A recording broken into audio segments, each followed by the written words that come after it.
Are you ready? Are you ready?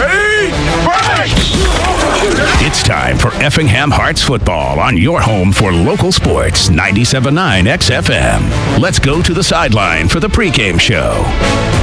Well, good afternoon on a beautiful but cold afternoon for football. It's time for Fleming Heart football. And it's time for some third-round high school football playoff action. Irish from Kankakee Let's send it to Scott Mosier. In this third-round IHSA playoff matchup. The Irish are members of the Metro Suburban Conference Blue Division, and to date have compiled a record of 10 wins against 1 loss. Their wins were against Chicago Heights Bloom, Blue Island Eisenhower, Riverside, Wheaton St. Francis, Wheaton Academy, Aurora Christian, Aurora Central Catholic, Elmwood Park, Olney, and Murfreesboro. Their only loss was to conference champion Elmhurst IC Catholic. The Effingham Hearts from the Apollo Conference to date are 9-2. Their wins came against Mount Zion, Lincoln, Macomb, Muhammad Seymour, Charleston, Mattoon, Carterville, and in the playoffs, Breeze Mater Dei and Paris. The 2 losses were against Breeze Mater Dei in the opening and also against Taylorville. The average coming into today's contest averaging 50 points per game while yielding 12, while the Hearts are averaging 39 while giving up 23.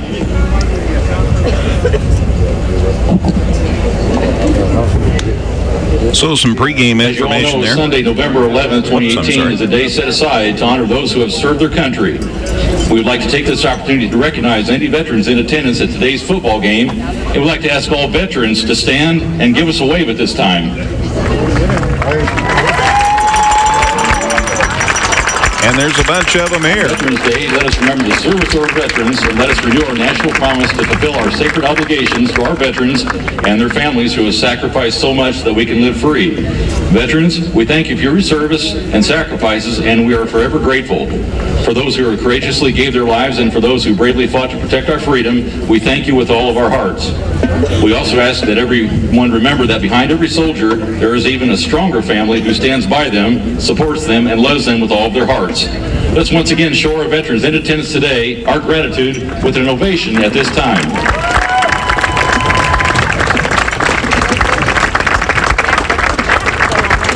And a good round of applause here. The colors are being presented by Effingham's American Legion Post 120. At this time, I'd like to ask you all to please rise as the Effingham Hearts Red Regiment, under the direction of Mr. Trent Mason, plays our national anthem.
Nice job on a tough, cold day to play, too. American Legion Post number 120's color guard is here. I want to mention that there is a fundraiser going on Monday at both the Bauer Funeral Home locations in Effingham and Todopolis on behalf of all those folks, all those color guards in our area that do such a wonderful job. And, you know, it's on them to have the right clothing and keep the flags sharp and all of that.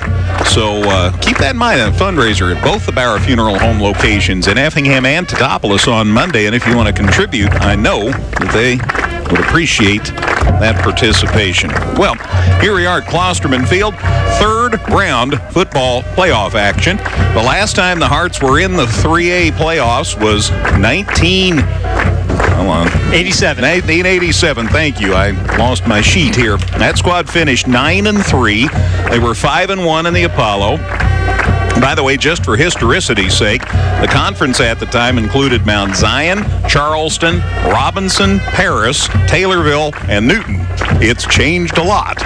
And the non-conference opponents that season for that 1987 squad, Flora, Bradley Bourbonnais, and Centralia. So it was a much different schedule than it is in 2018, but that Hearts squad, the last team to make it to the third round. Now, there was one other team that made it to the third round, and that was the team that was around in 1980, and that squad has people in attendance today, and of course this 87 squad has a lot of guys and cheerleaders. They're going to be recognized right at the start of the halftime activities here today, so that'll be something to dwell on in addition to all the other festivities at halftime. My first information was the band was not going to be here today, so shout out to the band for coming out here and playing, and Dustin's a player, so you can understand cold weather is not always conducive to a great performance. Yeah, I wouldn't have been too excited about someone telling me to come out and bring my trumpet and play on a 30-some degree day. Staying on pitch, hitting the high notes would not be something I'd be too interested in trying to do. So yeah, it's glad that the kids who could show up were here, and just keeps. You talk about trying to keep a rhythm even in the playoffs and playing at home and getting what you're used to, and that's part of the experience too for these players, is to have this all going on. So it's just another way that they can kind of convince themselves in their minds that this is just another game, even if we all know that it's anything but that. Just think about that. 1987. Many of you listening weren't born in 1987. A lot of you were tiny, and some of you were maybe in school then, and that was an exciting time. By the way, I did touch base with Drew Potoff this week, who was the coach of that 87 Hearts team. Talked to him on Facebook and wanted to make sure he knew that this was going on. But Drew's got a family, and his son is playing college sports, and he thought that he might get to make the road team for an event today. So Drew said if that didn't happen, he was coming down. So we'll just wait at halftime and see who all's going to be here. But as an exciting time, and that 1980 bunch as well. That was pretty special. Coach Klosterman was still coach back then, so a lot to be excited about. But let's talk about this team. Effingham playing host to Kankakee McNamara, a team that is a load. They have a great tradition. 5 state championships kind of does that for you, Dustin. Yeah, they certainly do. They've got a lot of good history and a good squad this year. They have lost one time, as you heard Scott Mosier say in the pregame, and that was to an exceptionally good team, one of the best teams in the state by all accounts, and by a single point. So Effingham's going to have their hands full. Just like Paris last week, coming into this game, they were 10-0, but we kind of said Effingham's going to be the best team that Paris has played all year long. Well, that's kind of the trap that Effingham's walking into today, is that they've had a great season. They've beaten a lot of teams, but they're going to face the biggest test they've faced yet here, and they better be ready for it. Third round of the football playoffs again. It's just the third time an Effingham football team has made it to this level, so you know it's special. And speaking of special, so's the coach, Rich Zanani, from this squad from Kankakee, because he has been a coach 45 seasons. He's won 5 state championships. You could go on and on, but the history of this McNamara squad is pretty exceptional. And they traveled very well too, as there's a good contingent.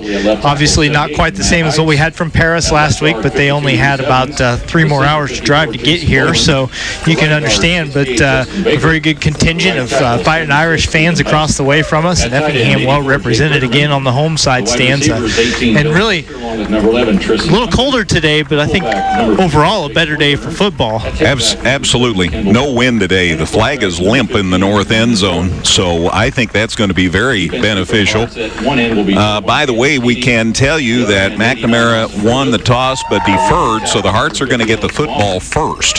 So the Hearts have done very well when they've gotten the football first this season. They've scored just about every time, so we'll hope that happens today. It's going to be as important as ever for them to do that, and we can get into it a little bit later, but a nice long scoring possession on the first possession of the game would certainly be a very important tone setter for the Hearts today.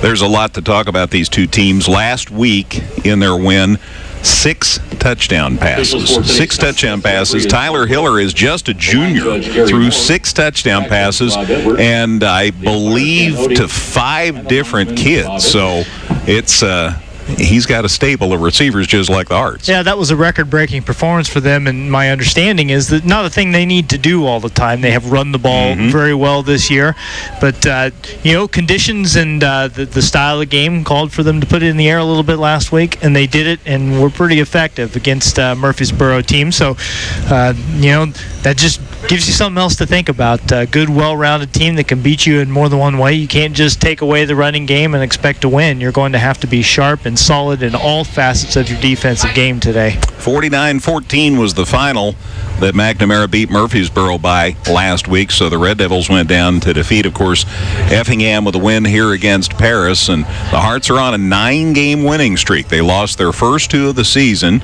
to Breeze Mater Dei and then to Taylorville, and they've avenged the Mater Dei loss, and they'd sure like a chance next week to avenge the loss to Taylorville. But first of all, the Hearts have to win today, and Taylorville has to beat a Rochester ball club that plays some pretty good football too. Yeah, neither one of those are things that I'm going to go out and guarantee by any means. Taylorville's going to have its hands full. I think this is a Taylorville team that has a chance to beat Rochester. I think Rochester is, while very good, not quite up to the standards that maybe they've had over the last few years. So if Taylorville plays a good game, they could get it done. It's possible. But, man, it would take both of these Apollo Conference teams playing very good football today, and I'm talking very good football, in order to get that rematch. And I think everybody's probably hoping for it. Boy, it'd be so cool. And we'd have one more week of football. So, and 2 steps away from the state championship game. And I will mention that at the end of today's game, there will be to the loser of a quarterfinal plaque. EHS makes a presentation of a quarterfinal plaque to the loser of today's game. So the hope is that the Irish will be getting that plaque this afternoon, because that means the Hearts are playing next week. Either way, to get one of those plaques, it means, well, you're one of the 8 teams left in your class, okay? And, so 64 teams are still playing today out of the 256 that made the playoffs. That's just the ones that made the playoffs. So think of all those teams out there, all those schools putting a team on the field, and you're one of 64 still out there. It's a pretty special thing, and obviously it hasn't happened for over 30 years. It's a pretty special thing. So, for the Hearts, they need to savor it, and they need to go out there and play like they've never played before, because this is an opportunity that not many Hearts teams get a chance to be a part of. You hear Dustin and me on the broadcast. I will mention Brian Herman's back at the studios. He'll be keeping us up to date on the other games. Millie Lang is here taking photos, so be watching for photos online this next week of today's game, in case you have to work, in case you're working tonight and have to get some sleep, like people I know. So all kinds of reasons that maybe folks aren't here, but there sure are a lot of people that are here. And again, the combination of less wind, actually no wind, and sunshine makes this a much better day, and there's a big old crowd here this afternoon, and that's great to see. Dustin and I are going to talk more about today's game when we come back after this quick break here on 97.9 XFM. Carry out, dine in, delivery, and catering, Joe's Pizza and Pasta does it all. Come on in where you'll be greeted with great food and great service, including pizzas, pastas, sandwiches, salads, appetizers, and desserts. Joe's Pizza and Pasta. There's always great food with a great atmosphere at Joe's. Visit us 24/7 at danheck.com and check out the specials we have going on right now. No one will sell you a new Chevrolet or Toyota for less. Let us prove it to you. See you today at Dan Heck Chevrolet Toyota, South Route 45 in Effingham. Local, secure, enduring, and more convenient than ever. Washington Savings Bank is located in Effingham, Mattoon, and anywhere you are with their 24/7 virtual branch. Enjoy the conveniences of banking with all the services offered at Washington Savings Bank. Member FDIC. Effingham Express Care is here for you 7 days a week. We're open on weekends and holidays, and you never need an appointment to be seen. We offer on-site x-ray, strep and flu testing, and treatment of injuries. Don't waste your time and money in a busy ER. Come to Effingham Express Care or call 217-994-9301. Whether you're in the market to purchase a new or pre-owned vehicle, Northside Ford on North Keller Drive in Effingham will find a car that works for you. Check out their selection of cars and trucks today. And Dustin and I pretty much yacked through the pregame show, so we're ready for action here on 97.9 XFM, WXEF in Effingham. Again, Kankakee McNamara won the toss. They deferred, so they'll get the ball to start the second half, but the Hearts get it to get things going. Hearts are blessed to have back in that offensive lineup one of their keys earlier in the year as Tristan Duncan's back. Saw him at the gym this week, and I said, "You gonna be back, I hear?" He says, "Yes, sir." So number 11's back in the offense. Here's the kickoff. It goes to Kendall Ballman at about the 10. He comes to the near side. He's got a good return. He's out near the 30 before he goes down. Still hasn't gone down. There he finally went down. Holy cow, he spun away. He's got that great spin move and might have gotten another half a yard. I think, though, they're going to set it right down on the 30.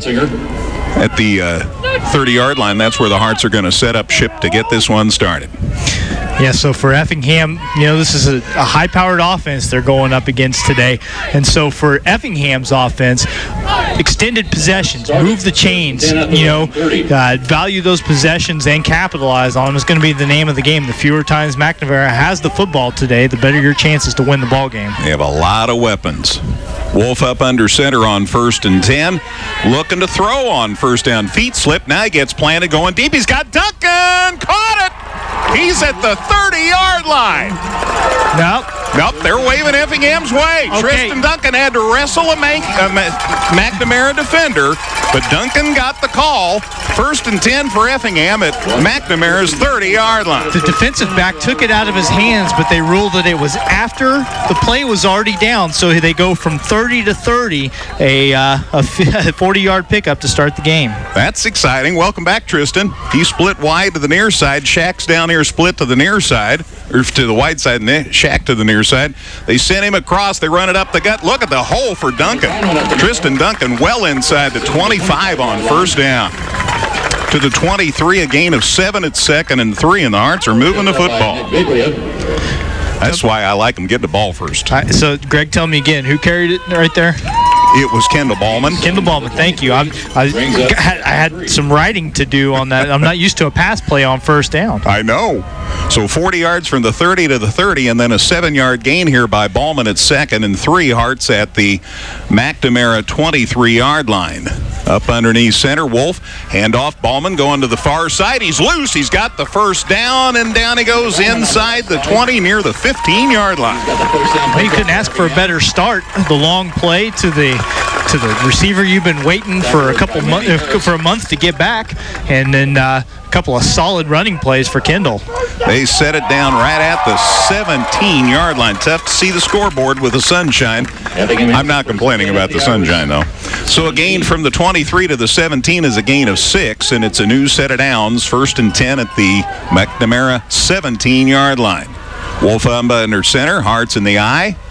Two guys split to the near side in this set. Here's a throw. No. Wolf scrambling, looking, still looking to throw. There's the pass. It is out of bounds. Noah Allen was down there, but he was well covered, and so Wolf wisely got rid of the ball at 2nd and 10. 2nd and 10 at the 17. Yeah, sometimes the best play is the one you don't try to make, and in that case, Landon didn't have anywhere to go with it, so he was running out of real estate as he came to the near sideline and decided to just chuck that one out of bounds, live to play another down deep in McNamara territory. You really want to get some points on the board here. Yeah, absolutely. You're looking to be mistake-free here, as Dustin talked about on the pregame show. So 2nd and 10, Effingham at McNamara's 17-yard line.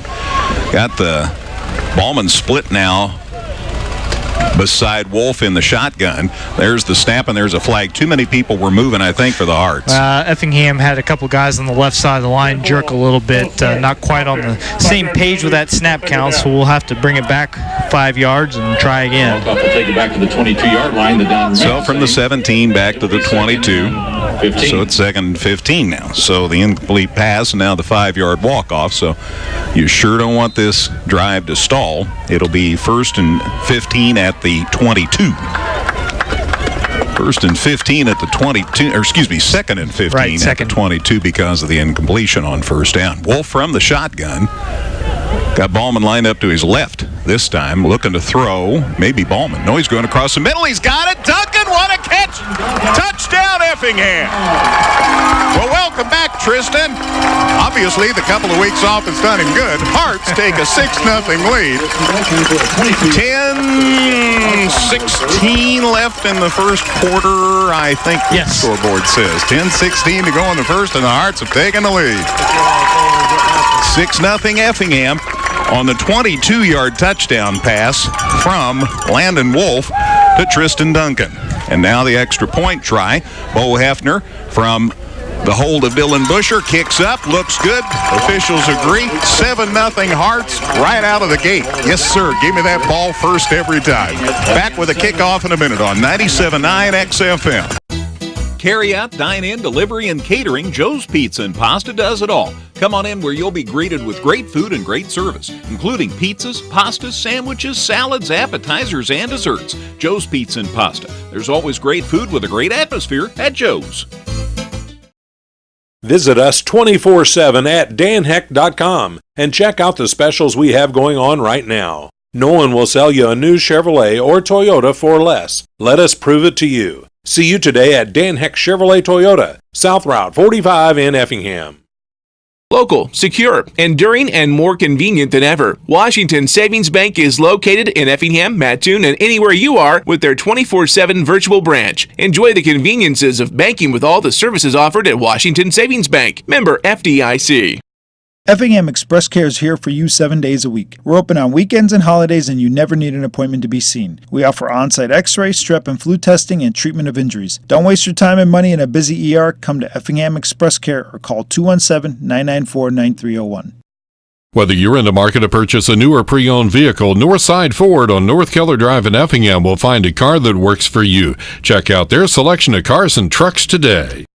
7 days a week, evenings and holidays. For more information, call us at 994-9301 or visit effinghamexpresscare.com. All right, the kickoff's to the 15. It's grabbed there and a return out near the 30. The return man for them was Manny Harris, a sophomore. He took it at the 15. The return is out across the 25. Let's see if they spot it at the 29. That's my guess. And a whole host of tacklers. Yeah, call it the 29, Dustin. That's where McNamara will get their first opportunity. 1st and 10 at their 29. Hearts lead at 7-0. 5 plays, 70 yards, minute 44. Highlighted by the 22-yard pass from Wolf to Duncan. Hefner's kick good, and it's 7-0. Hearts out of the gate. Let's see how this goes. Looking to throw, looking to hand off, and the gain. Boy, a tough runner out near the 35-yard line by the time that play finally ends. Tyshawn King got the ball. He's their big dude as far as carrying the football. Call it the 34, gain of 5 at 2nd and 5. And he looked to be down after only a couple of yards, but he managed to keep his feet under him and his knee off the turf and pushed forward for an extra couple yards. So 2nd and 5 at the 34. Quarterback works up under center. Tyler Hiller is a junior. Here's a pitch play, and they go wide, and the Hearts stuff it. King on the pitch out. Nice work. That was made by Logan Brown. Logan Brown, old number 23, went under the rusher. Gets a gain to the 33. They lose a yard. I was going to say, they dropped back.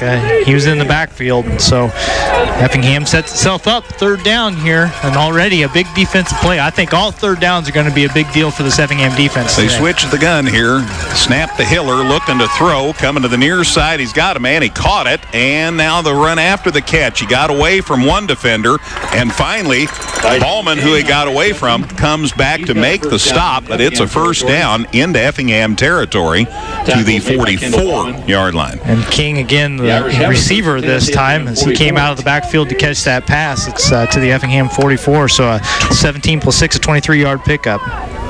Good math. First and 10 for McNamara at the Hearts' 44-yard line. They're going to stay in the shotgun here on first and 10. Man in motion, they jumped this time. I think this one's going to be on McNamara. Good ball. We out there. So that helps. Moves it back from the 44 to the 49 of Effingham. It'll be first and 15. Beautiful day. And no wind, Dustin. No wind at all. And after it was howling last week, we'll see what kind of impact that has on the game today. The flags, by the way, they've got all the military flags here. It's a nice setup the day before Veterans Day. We saluted the veterans in case you weren't listening early with recognition for all the vets that are here. Thank you for your service. First and 15 at the Effingham 49 from the shotgun. There's the snap. Here's the handoff, and the Hearts stuff it. Gage Franklin hit him first. Down he goes. That play didn't work well. Ball carrier was Owen Jackson, a junior. And that ends up back Loss of a yard back to the 50. to midfield. So they lost 5 yards on the penalty, and there's a loss of a yard there. So it's second and 16 now for the Irish. The Irish from Kankakee McNamara. Name like McNamara, I'm not surprised that they're the Irish. 7-0 Effingham, 7:50 to go, opening quarter. Third round high school football playoff action. From the gun, Hiller looking to throw. Now he's got a duck. Down he goes. Logan Brown with the sack. Boy, I don't think anybody touched him, Dustin. Yeah, Effingham just brought the house on that blitz, basically banking on getting to the quarterback before the quarterback could get the ball out. And that's exactly what happened. He didn't stand a chance all the way back to the 41. That is a loss of 9. So it's 3rd and 25. Boy, now you desperately want to guard against a bomb here. Yeah, I mean, no big plays here. I don't know what it would take. I don't know McNamara is like what kind of risks they like to take, but you like to think if you keep them from getting a big gain here that they may send their punt team out. 3rd and 25. Here we go. They're back at their 41 from the shotgun. Hiller looking to throw. Here they come. Throws away. It is incomplete. Going to bring up 4th down and 25. Hiller got decked again. Caleb Keeney got in there and hit him a lick just as he was letting the ball, just after he let the ball go. And they're going to punt it away. You can't ask for much more out of an opening defensive possession. You did give up one good passing play, but shut down that vaunted running game. What does that say? 7:08 left to go here in this first quarter. I agree with you. 7:08. All right. So they're back to punt. Gerberding, the punter, from the 30, got it high, but not so deep. Hearts are going to get good field position. Oh, now it takes now they're not going to get too good a field position. Ends up at about the 24, 23-yard line. So it went high and then took a Irish bounce. 24-yard line, that's where the Hearts will take and 24, 23. They haven't set it down yet. Bottom line is the Hearts hold, force the punt, call it the 23. Be 1st and 10 for the Irish, or for the Hearts at their 23-yard line. So the Hearts score their first possession. Irish have to punt their first possession. So far, so good, gang. 7-0 Effingham, 6:49. It's difficult to see with the direction of the sun. There is 6:49 remaining in the first quarter. Scott Mosier said he would do that for me. Back to the gun, looking to throw. Wolf, nice scrambling a little. Now here's the throw. Got a man there. Caught by Shack. No, it's Logan Brown. 23, not 3. And the catch is made inside McNamara's 40-yard line. Well, this passing game, Effingham hasn't really been able to throw the ball particularly effectively since the playoffs started. They have come out firing today, and they're looking good through the air. To the 38. At the McNamara. So 27 and 12, right?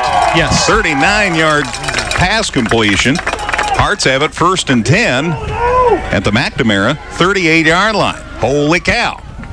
That's another thing about Duncan being back. He got one more weapon, but Logan Brown made that catch here. Now he runs from the deep back spot, Brown, and he gets it to the 30. Good gain on first down. Well, everything's working right now. Yeah, I don't know how this is going to turn out, but Effingham has come out and set the proper tone. They're playing inspired football. That's an 8-yard pickup for Logan Brown. To the 30-yard line, it's 2nd and 2. Boy, he just made the big catch and then a nice run. Yeah, they're just doing everything they have to do early in this game to give themselves a chance to win, and you can't ask for much more than that. Up under center, Wolf. Shifts a man to the other side of the line. Now we're good. Deep back. Brown's got it again. Drives forward. I think he has the first down. It's going to be pretty close. I think he did get it. Second effort, and they're already signaling move the chains. Logan Brown from the 30 gains to the 27, gain of 3, and that's enough for a first down. 1st and 10 Hearts at Kankakee's 27-yard line. Already 7-0 Effingham with 5.5 to go in the opening quarter of this third round high school football game. 1st and 10. It's the third time the Hearts have made it to the third round in football history. Shack in motion to the near side. Wolf up under center. Slipped a little. Looking to throw. Slipped a little. Finally gets it planted, and the catch is through the hands of Shack. He went way up, but it was overthrown. Give Landon Wolf credit. I saw him slip 2 different times trying to plant to make that throw, and it came out high. Goes incomplete. Stops the clock with 5:14 to go, and it's 2nd and 10. Yeah, it's been a wet week, and so the footing on the field, not terrific. Wolf, though, was able to step up in the pocket. His pass protection was pretty good. He did everything right as well as he could, and just a little too tall on that throw to Shackelford. So it's 2nd and 10. Hearts with the ball at the McNamara 27-yard line. I'll talk about next week a little, but not right now. Yeah, we don't want to get too far ahead of ourselves. Wolf in the shotgun. Got Brown lined up beside him in this set. Fakes the handoff, looking to throw. There's the pass caught by Duncan. Tristan near the 10-yard line. It's a first down for the Hearts. Man, Tristan Duncan making such an impact. That's his 3rd reception already, and he's going to be up over 70 yards receiving whenever we get this one stepped off. Gain to the 12. Gain to the 12, gain of 15. 1st and 10 for the Hearts at the 12. Holy moly. 77 yards receiving on 3 catches for Tristan in his return to the lineup. And 2 of these 3 catches coming right to the middle of the field. So he's not shying away from contact, even though he's coming right back from an injury.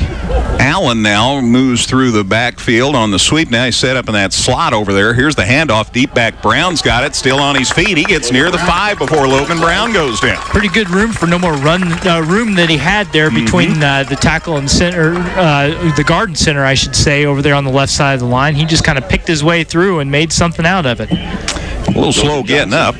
Let's see where they spot it. Play. Officials timeout. They're going to check this. Logan was a little slow getting up. He's going to hobble off. Hopefully that's just a twisted ankle or something that can get him back in there. Kendall Ballman had sat out of play, so he comes in for Brown. Boy, he's hobbling more the farther he goes. That's sure not good news. His right leg, clearly what he's favoring there. Hopefully it's just a cramp. It's at the 7, by the way. So from the 12 to the 7, a gain of 5 on the play. So it's 2nd and 5. It'll be 2nd Troy and 5. Van Blaricum giving him a look, and that's actually his right leg I think they might be looking at there. Sitting him on the bench, so that's a good sign, not on the table. 2nd and 5 at the 7. Wolf up under center, looking for a quick opener. There's the pass, caught by Shack. He dives in, touchdown Effingham. Nathan Shackelford with the reception. The junior makes the grab, and the Hearts go up 13-0. The score comes with 4:04 to go in the opening quarter. I hope you're enjoying the game. I am. 13-0 Hearts. Pass play from Landon Wolf to Nathan Shackelford. Here's the extra point try. Angels turn this time. Ivan puts it up. Looks good to me. Officials agree. 14-0 Hearts. People are still getting their pork burger. Let's take a break. Back with the kickoff in a minute on 97.9 XFM.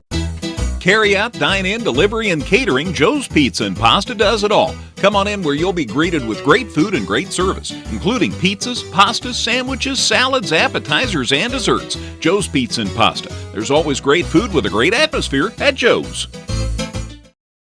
Visit us 24/7 at danheck.com and check out the specials we have going on right now. No one will sell you a new Chevrolet or Toyota for less. Let us prove it to you. See you today at Dan Heck Chevrolet Toyota, South Route 45 in Effingham.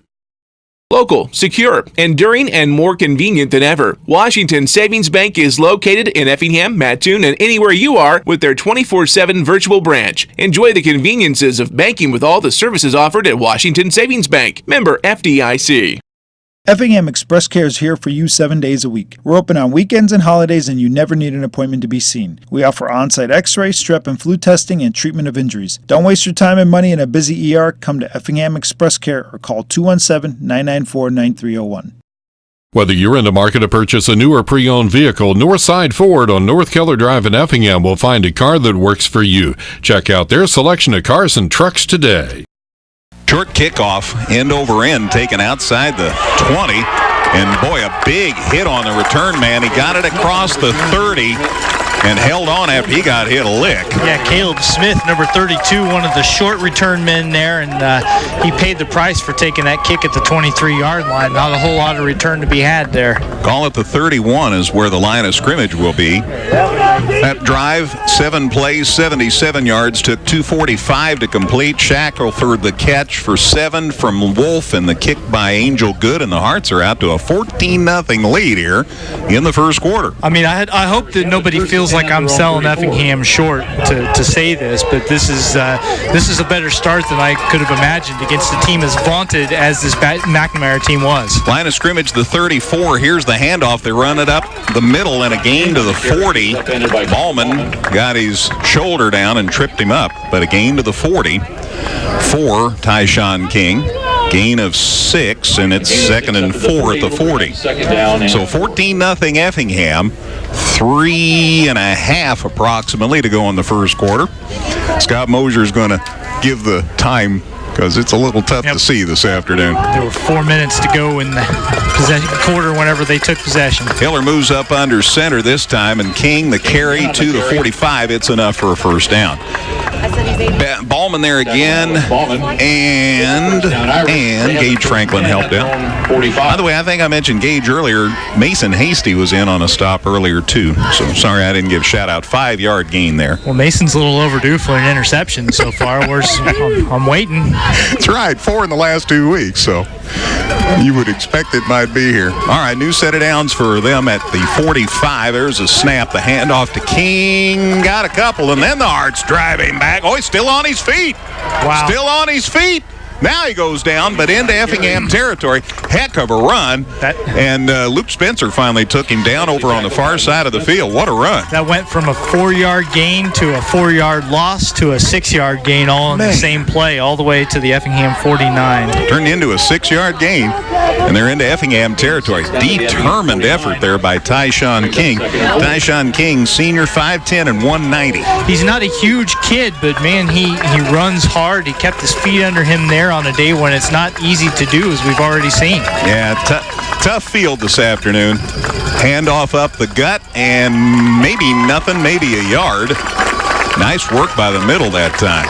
Yeah, they went to the fullback this time, Owen Jackson, number 4, who has been throwing some pretty mean blocks out there. He gets looks like they're going to give him a yard. Yep, to the 48. That'll make it 3rd and 3. 3rd and 3, we'll say, to the 48. Got to get to the 45 for a first down. Better way to say it. 14-0 Hearts here in the first quarter. Man, 2 straight scoring drives. Hiller up under center. There's the handoff. Stuffed it. 4th down coming up. Wow, King the carrying. Holy cow, Bachman says, I'll have me, Haven Prather too says, I'll have me some of that. Oh, they're going to give him a bit of a gain. Goodness. He never got to the 47, but that's what they give him. But it's still 4th down. So it's 4th and 2. They're in Effingham territory. I'm disappointed by that spot. Officiating crew from Fairfield this afternoon. They're going for it. They're going for it on 4th and 2. With that spot, I'm not too surprised. Hiller from the gun. They're already down 14-0. They're trying to draw Effingham off sides, perhaps. And the Hearts have been known to jump once in a while. Don't get gunny here, guys. There's the snap. They're going to go for it. There's the pass. It is caught for a first down inside the Hearts' 40-yard line. Wilson Netherington. Well, it worked. Netherington with the catch. Wilson Netherington makes the catch, and it's enough for a first down. Boy, again, I'm disappointed by that spot, but that's a moot point. The gain on that play would have gotten it from wherever they were at. True. But still, it's the fact that they felt confident going for it from there as much as anything. 47 to 36, gain of 11. New set of downs here. Hearts fans need to keep their energy level up now. They are inspired. Hiller from the gun, low snap. They pitch and they do the end around, coming to the near side. Ballman didn't bite, and he goes down. Wow! Threw him to the turf. 7 takes down 7. Manny Harris just got whooped by Kendall Ballman. Wow. Yeah, Kendall's not having any of that. A loss on the play. Back to the 38. So a loss of 2. It's 2nd and 12. So they go for something unorthodox. They go to one of the back pages of their playbook, and Effingham just stays home. Keep your eye on the football is all you can do, and that's exactly what Ballman did. Old double reverse. The Hearts used to run that 100 years ago. This might be the last play of the first quarter. Hiller from the shotgun on 2nd and 12. Good snap. Here come the Hearts. Hiller's on the run. There's the throw. It's caught. And a good gain and a first down, and he's still on his feet, and he's still on his feet, and he's still on his feet, and nobody tackled him, and it's a touchdown for the Kankakee McNamara squad. That's Tyshawn King that caught that ball out of the backfield, and they had him wrapped up. They had a hand around his leg, and he just shook free from it. I don't know how he gets away there, but he does, and pushes it the rest of the way, a 38-yard touchdown. Wow, that's disappointing. It was the run after the catch that made the difference there. All right, let's try about an extra point here. That makes it 14-6. Boy, they had him stopped 3 times. They're going to kick for 1 here. Their kicker is ready. That's Preston Lady. There's the kick. It's up. It looks good. No, it's wide right. It's wide right. Kick is no good. So I guess we still got a kickoff to get in this first quarter. 14-6 now the score. Brian, let's take a 30-second break here on 97.9 XFM. Carry out, dine in, delivery, and catering, Joe's Pizza and Pasta does it all. Come on in where you'll be greeted with great food and great service, including pizzas, pastas, sandwiches, salads, appetizers, and desserts. Joe's Pizza and Pasta. There's always great food with a great atmosphere at Joe's. Visit us 24/7 at danheck.com and check out the specials we have going on right now. No one will sell you a new Chevrolet or Toyota for less. Let us prove it to you. See you today at Dan Heck Chevrolet Toyota, South Route 45 in Effingham. Local, secure, enduring, and more convenient than ever. Washington Savings Bank is located in Effingham, Mattoon, and anywhere you are with their 24/7 virtual branch. Enjoy the conveniences of banking with all the services offered at Washington Savings Bank. Member FDIC. Effingham Express Care is here for you 7 days a week. We're open on weekends and holidays, and you never need an appointment to be seen. We offer on-site x-ray, strep and flu testing, and treatment of injuries. Don't waste your time and money in a busy ER. Come to Effingham Express Care or call 217-994-9301. Whether you're in the market to purchase a new or pre-owned vehicle, Northside Ford on North Keller Drive in Effingham will find a car that works for you. Check out their selection of cars and trucks today. All right, what a run after the catch by King. Tyshawn King made that play. That's just a little old pass play that turned into a touchdown, 38 yards. How about the drive, Dustin? Yeah, that was an 8-play, 66-yard drive, and it took. I didn't have my time figured out yet, so it's took a while. It was 3:55. I'm sorry. That's okay. Here's the kickoff. This will be the last play of the first quarter. Hearts get it. The ball's loose. Hearts fall on it, though. They've got it out across the 20-yard line. I think that the first quarter is ending just about the right time here. Yeah, Kendall Ballman was the guy who didn't come up with that kick clean, and it bounced off of one of his blockers and back to him, and he was able to fall on it. So pretty fortunate for Effingham just to keep possession. Looks like they're going to have it on their 23-yard line. And it's still not the end of the first quarter. I misread the clock. Again, it's very hard to see it. Yeah, there's 6.9 seconds left right now. So it was 9.5 when the touchdown occurred. And at the end of an 8-play, 66-yard drive, King with the catch, but especially the run after the catch. So first play of this drive for the Hearts, last play of the first quarter, go with the deep back. That's Ballman. Kendall goes to the far side. Out across the 25. Decent gain on first down. That's the end of the first quarter. 1 quarter in the books in our third-round football playoff game here at Klosterman Field. After 1, Effingham 14, Kankakee McNamara 6 on 97.9 XFM. Carry out, dine in, delivery, and catering, Joe's Pizza and Pasta does it all. Come on in where you'll be greeted with great food and great service, including pizzas, pastas, sandwiches, salads, appetizers, and desserts. Joe's Pizza and Pasta. There's always great food with a great atmosphere at Joe's. Visit us 24/7 at danheck.com and check out the specials we have going on right now. No one will sell you a new Chevrolet or Toyota for less. Let us prove it to you. See you today at Dan Heck Chevrolet Toyota, South Route 45 in Effingham. Local, secure, enduring, and more convenient than ever. Washington Savings Bank is located in Effingham, Mattoon, and anywhere you are with their 24/7 virtual branch. Enjoy the conveniences of banking with all the services offered at Washington Savings Bank. Member FDIC. Effingham Express Care is here for you 7 days a week. We're open on weekends and holidays, and you never need an appointment to be seen. We offer on-site x-ray, strep and flu testing, and treatment of injuries. Don't waste your time and money in a busy ER. Come to Effingham Express Care or call 217-994-9301. Whether you're in the market to purchase a new or pre-owned vehicle, Northside Ford on North Keller Drive in Effingham will find a car that works for you. Check out their selection of cars and trucks today. Yeah, Dustin was checking the training table about Logan Brown. Remember, he came up gimpy after that drive earlier. Hearts get 3 on the first down play, so it's 2nd and 7 at the 26. And this time, the play is stuffed. Kendall Ballman tried to take it up the middle, and McNamara was having none of that. Yeah, so a little bit of inspired effort on that defensive play in particular as they blew that one up, got in the backfield in a hurry, and lost a yard. Yeah, Kendall takes a loss of a yard. Back to the 25. Loss of 1. So, 25-yard 2nd and 11. No matter how good of a start you got off to, you know, this is a great McNamara team, and I'm sure someone on that sideline is saying, listen, guys, you better start playing like you want to be here. And if that plays any indication, they are going to redouble their efforts here.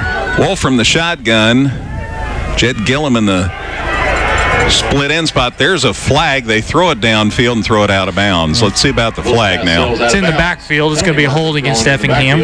Yep, they're pointing Effingham's way. That's not good. Already, the ball was at Effingham's 25. And McNamara may holding against Effingham. May decline. They'll probably decline it, I would think. Is that being up 3rd and a bunch? Yeah, they're waving on the sideline. Forget it. Holding on the offense. And that penalty's declined. 4th down.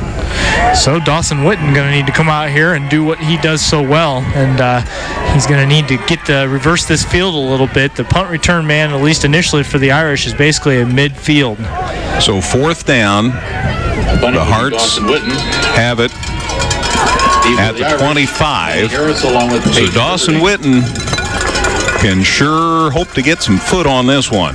Now they drop back a little farther to the 40. High snap, but he's got it. Oh, it came off the front of his foot, but it's rolling for Effingham. Goes into McNamara territory, but right at the 49-yard line. That's where Luke Spencer picks it up for the Hearts. Came right off the toe of his foot. Golly. He's had such a great year punting the football. 3 remaining in the half. Dawson Witten, he's one of them back next year. He's just a junior. But good field position for McNamara. 1st and 10 at their 49-yard line. So what do we have there, about a 20-yard punt? 24-yard punt. All righty. So 1st and 10 for McNamara at their 49. Hearts lead 14-6. Hiller from the shotgun here. High snap. He's got it. Throwing deep. Got a man. So to the Hearts. It is dropped. Incomplete. That's Parker Wolf.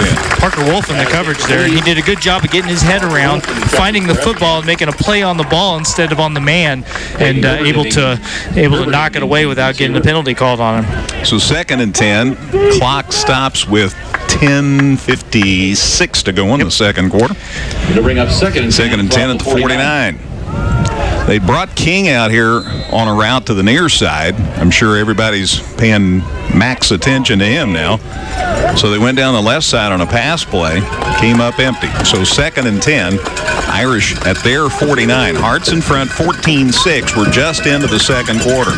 Hiller again from the shotgun. Fakes the handoff. Here come the Hearts. Gets a throwaway across the middle. It's incomplete. 3rd and 10 coming up. Yeah, he had to get rid of that one just a little bit before he wanted to. Tyler Hiller, the Bishop Mac quarterback, and had a couple of guys pushing their man back toward him, and he just let that one go a beat too early. Couldn't get it to the man he wanted to over the middle. We got people listening in Florida today, Dustin. We got people in Georgia. We got people in Alabama. We're big in the South. 3rd and 10. Irish at their 49. Hearts in front, 14-6. Hiller again from the gun. High snap. He's got it. He's on the run already. Scrambling to the far side. He's got a good run going. He's got the first down, out of bounds about the 35-yard line. Logan Brown was giving chase, and one thing that I'll take away from that play anyway is that he looked like he was moving pretty well. Unfortunately for Effingham, it looks like Jacob Stoneburner's coming off with some sort of discomfort. He is trying to get off the field, but he is not doing well. It's either his forearm or it's his groin. I'm not sure which is the problem. He's kind of doubled over. It's his arm. To the 33, though, Dustin, a gain of 18 yards. To the 33 of Effingham, and now we've got timeout. So the Hearts call time here. Timeout called by Effingham, the first of the half. With 10:43 left in the second quarter. Hearts in front, 14-6 on 97.9 XFM. Carry out, dine in, delivery, and catering, Joe's Pizza and Pasta does it all. Come on in where you'll be greeted with great food and great service, including pizzas, pastas, sandwiches, salads, appetizers, and desserts. Joe's Pizza and Pasta. There's always great food with a great atmosphere at Joe's. Visit us 24/7 at danheck.com and check out the specials we have going on right now. No one will sell you a new Chevrolet or Toyota for less. Let us prove it to you. See you today at Dan Heck Chevrolet Toyota, South Route 45 in Effingham. Local, secure, enduring, and more convenient than ever. Washington Savings Bank is located in Effingham, Mattoon, and anywhere you are with their 24/7 virtual branch. Enjoy the conveniences of banking with all the services offered at Washington Savings Bank. Member FDIC. Effingham Express Care is here for you 7 days a week. We're open on weekends and holidays, and you never need an appointment to be seen. We offer on-site x-ray, strep and flu testing, and treatment of injuries. Don't waste your time and money in a busy ER. Come to Effingham Express Care or call 217-994-9301.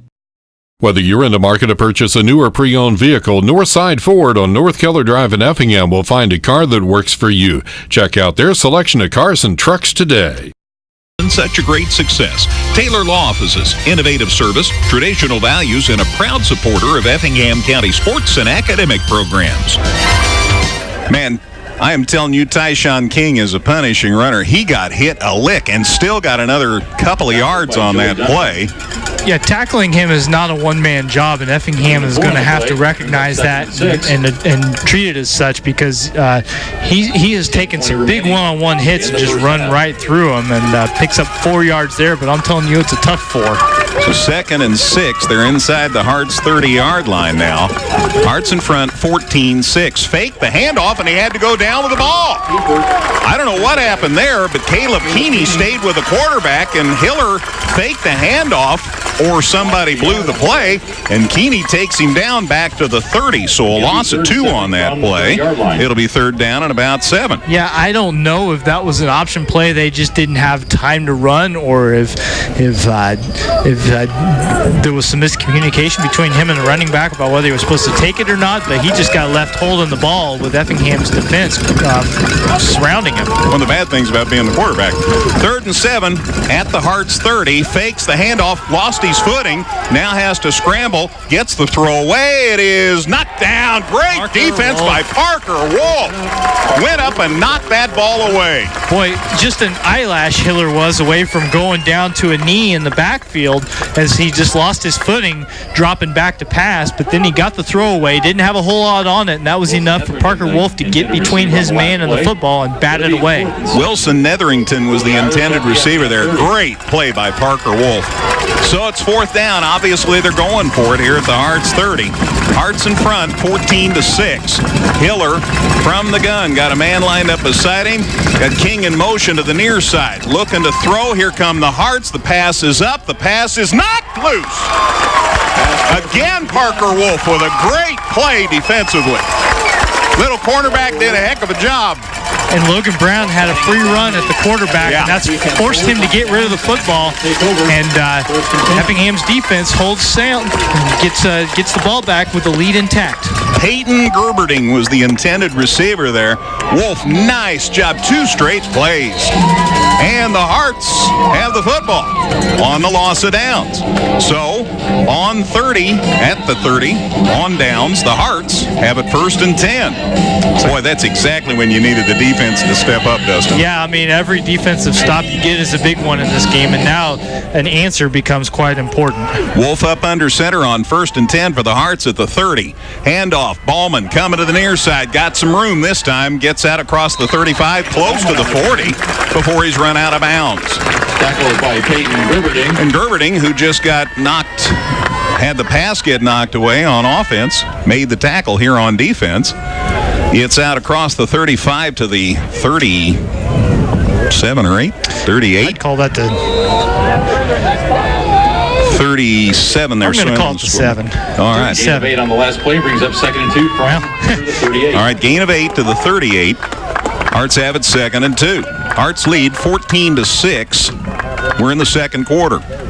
Handoff, deep back. Ballman looking. Oh, hit helmet. Still gets it out across the 40. He's close to the 1st down. That second effort was big, and based on the spot, I think they're moving those chains.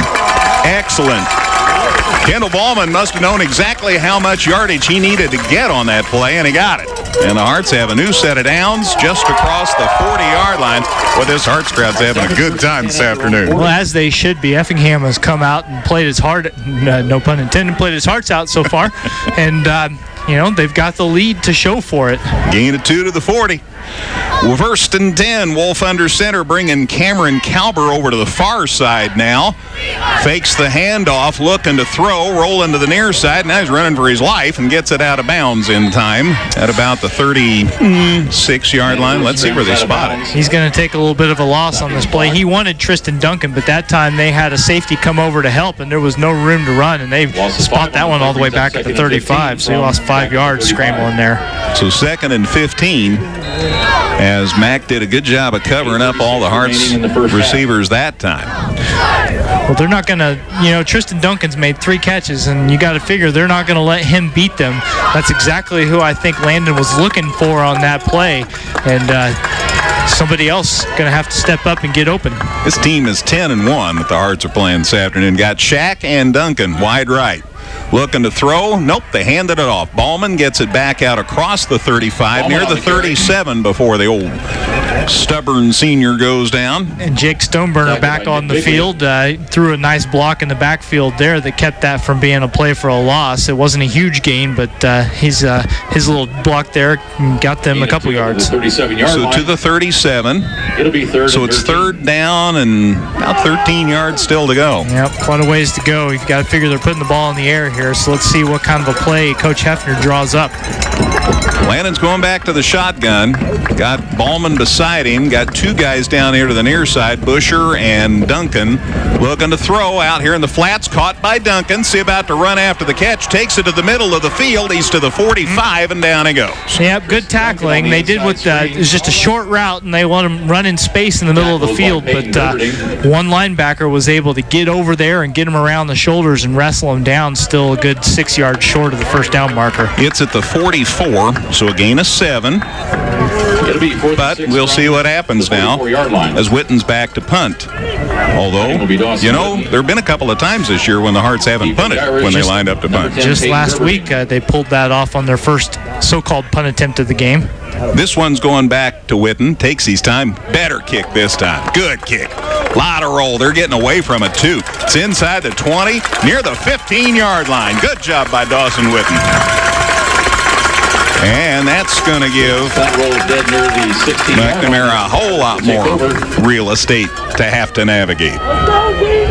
So 1st and 10 for the Irish as the Hearts have to punt. 7:04 to go in the second quarter, I can read, to start this drive. Still 14-6 Effingham. Right at the 15, 16-yard line I see on the scoreboard, and I can't quibble. So 1st and 10 at the 16. That's where they'll set up shop here. 40-yard punt for Witten that time. So much better than his first effort. Still came off the foot low, but had a lot more carry to it and bounced down the field. It gives McNamara a pretty long field to go with here. 7:04 to go in the second quarter. Hiller in the shotgun. The Hearts have him on the run. There's a throw. It's caught out here by King, and he gets away from 1 and 2, and somebody, Ballman, came flying down the field to make the tackle. Yeah, but I'm telling you, King, I mean, he just shed a one-on-one tackle attempt as they tried to go low on him. He just leapt right over it and didn't take a brunt of it at all, and able to get it across midfield. A big play on first down. 37-yard pass completion to the Effingham 47-yard line. McNamara has it. Ballman might have saved a touchdown there. It's King's run after the catch that's the problem. Short passes, he turns them into long gainers, though. So 1st and 10 for McNamara at the Hearts 47-yard lines. Hearts lead 14-6 with 6.5 to go in the second quarter. Up under center now this time. There's the handoff to King, and he gets stuffed this time. Nice job by the Hearts. I'm not giving up on the play till I see him down on the turf. That time they were able to wrestle him down shy of the line of scrimmage, although I think forward progress is still going to maybe get him a yard as they spot that thing up at the, man, they give all the way to the 45. Gain of 2. So it's 2nd and 8. If Effingham wins and Taylorville wins tonight, the game will be here next week. If the Hearts win and Rochester wins tonight, we go to Rochester next week. Choose your poison there, gang. Meanwhile, back at the ranch, it's 2nd and 8. Irish with the ball at the Hearts 45. Hiller looking to throw. Goes over on the far side. Got a man there, and it's caught and dropped again. Pass incomplete. And I'm telling you what, somebody, or by Parker Wolf, a popsicle or something, that kid is working hard today. Yeah, that play, the receiver was able to put a little move on him and maybe able to create enough space, but that time he just didn't hold on to the ball. Hiller put the ball where he needed to, and the intended receiver just couldn't wrap it up. 2nd and 10. 3rd and 8, pardon me. 3rd and 8 at the 45. Hiller to throw. Coming to the near side. And they overthrew it. Oh, my gosh, it was right in Logan Art's hands. Well, the problem was that Manny Harris, the intended receiver, flat fell down at the end of his route. And so I'm guessing that the Effingham players just were caught off guard by the fact that the ball got through. It got through, thankfully, and it's 4th down and 8. At the Hearts 48, and it looks like they're going to go for it. So one more good play. And he fell down, and Logan Hart says, whoa, there's the ball. Right about the time it hit him. So, 4th and 8 at Effingham's 45. This would be huge, man. There's the snap. Oh, they punted after all. Tried to get the Hearts' little surprise party there. Oh, and it takes a huge Irish bounce. Ends up inside the 10, but kick it away they did. And frankly, Dustin, I'm okay with that. That's fine. I mean, this is certainly a team that can put a big play on the board, but they didn't feel like they wanted to try it there. The quarterback Hiller ended up kicking it, and I'd rather have 96 yards to go or 95 yards to go than still be on defense. Rich Zanani is such a wily old coach there. 45 years as a head coach, has won 5 state championships, and he knows this is a war of attrition too. So he says, I'll pin Effingham deep and take my chances with my defense here. 5:26 to go, second quarter. Hearts lead at 14-6 as we roll through the second quarter of this third round high school football playoff game. 1st and 10 at the 6. Wolf up under center on first down. Hearts in the eye. And there's the snap, and there's the handoff, and Ballman picking his way through, and a good gain. Got out near the 10-yard line on first down. So pretty good gain on first down. Yeah, Effingham hasn't been able to string long possessions together lately, so it'd be really nice to chew up some clock on this one and see what you can do. You always want to put some points on the board, but run some time off the clock here. Get a good possession put together. Yep, gain of 4 to the 10. It's 2nd and 6. Hearts in front 14-6. We're under 5 minutes before halftime. This game is flying along, as all good ones do. Shack's out here to the near side. He's already got a man on him. We haven't even lined up yet. Duncan wide right. They're setting up that tight end defense. Let's see about a run here, and it is a run. They're coming to the near side. Great step by Ballman, but he only got a yard or 2 out of the deal. Good reaction by McNamara. Kendall got out across the 10, maybe just to the 11, though. 1 yard out of that. So it's 3rd down and about 5. So Effingham in a position where they're probably going to put the ball in the air. Now, I'd like to see something like what they did with Tristan Duncan the last time they faced a 3rd down and much longer, but just a short little route and then let them try to do the work and get some blocking in front of them. Dylan Busher in with the play here for the Hearts, and he'll stay split wide to the near side. Duncan out split wide to the far side, and the backs lined up in the eye. That tight end comes over to the near side. Let's see, but it's all for a pass, and the pass is caught and juggled, and Stoneburner makes the catch out at the 20 for the first down. Just a short little route, and I was afraid he was going to juggle it so long that someone was going to come and nail him before he could get past that first down marker, but he corrals it just in time and lurches across the line, gets it out to the 20, and keeps the possession alive. Get that old fullback some prime time there. Nice job by Jacob Stoneburner. Made the catch for first down. Guess we're calling it the 19. Well, all right. Remaining in the half. If they're going to quibble. So the Hearts get it to the 19. It's still first down. Wolf, time to throw. Nope, now he's scrambling. Now he's in trouble. Down he goes. Wow, inside the 15-yard line. Backside. So down goes Landon Wolf. TJ Nels. Good job of just hanging on to the ball. The defensive stop. Still got possession that way. Back to the 13, I think the side judge is going to tell me. Yeah, to the 13, a loss of 6. So 2nd and 16. 3 minutes left before halftime. Hearts lead 14-6. Scored their first 2 possessions today. Then Mack scored. Or Kankakee McNamara. Or Bishop Mack. Or Kankakee Bishop Mack. I tell you, this team's got a lot of names. They're the Irish, though. Up under center, Wolf here. 2nd and a bundle. Here's the pitch play.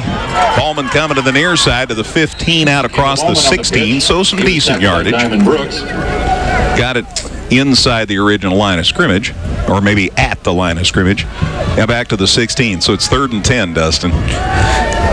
Coming around the edge there, the closing speed of these Bishop Mack linebackers is just so strong. Not able to turn that upfield before they could bust off a big play there. So now you're left with a 3rd down again, 3rd and 13. You're going to have to put the ball in the air. Sorry, the original line of scrimmage on this drive is at this start of downs was the 19. My apologies. All right, 3rd and 13. I'd say a pass is highly in order. Back to pass. Mr. Wolf across the middle. There's Duncan, and it's intercepted. Intercepted at the 30. And the ball comes loose. And the Hearts get it back. He was still in bounds. bounds. Effingham gets the football back. I have no idea how to score this. As possession had changed. They were double checking to make sure that the Hart player was still in bounds, and he is, and that Hart player looks like old number 52, and that is Reese Evans, one of the seniors on this team. So the Harts out all that, retain possession. There's an interception, and then a fumble, and the Harts get the ball back. So it's a new possession, technically. Out to the 32-yard line, and it's 1st and 10 for Effingham at their 32-yard line. How about that? Interception, and then a fumble. So it's 1st and 10 Harts at their 32. Boy, remember that play, gang. Ballman picking his way through traffic. Oh, he got hammered. Got him out to the 35. So some yardage on 1st down. How about that? Talk about your agony and ecstasy. Had the interception, and then that kid fumbled. Halftime recognition, please make your way to somebody hit him just right and popped the ball loose. And good job by Reese Evans falling on that football, getting it back for Effingham. They give him to the 35, gain of 3 at the 35. Wolf working under center, Shack in motion to the far side. Gave him the ball on the sweep, and he turns it up and gets it out near the 40-yard line. Sometimes they send a guy in that set for some misdirection. That time, Wolf handed off to Shackelford, and Nate's out to the 38. We're all agreed, a gain of 3. So it's 3rd down at about 3. It'll be 3rd and 4. And a reminder, at the start of halftime, we're going to keep it here, Brian, because we're recognizing the players and cheerleaders from the class of 1987, the last team to make it to the 3rd round of the playoffs. About a half a minute left here in this second quarter. Harts, the bunched formation, giving it to Ballman, try to string it out. Still on his feet. He's to the 45, still on his feet, out across midfield into McNamara territory. What a run by Kendall Ballman. Yeah, I mean, there's just been such tough running around the edges there as these guys close on him so fast, but that time able to shake a couple would-be tacklers away and keep pushing and get it all the way across midfield. From the 39 to McNamara's 49, a gain of 12 yards. And the Harts, I think, have called time here because there's precious little of it left in the first half. What, about 19 seconds, does that say, Dustin?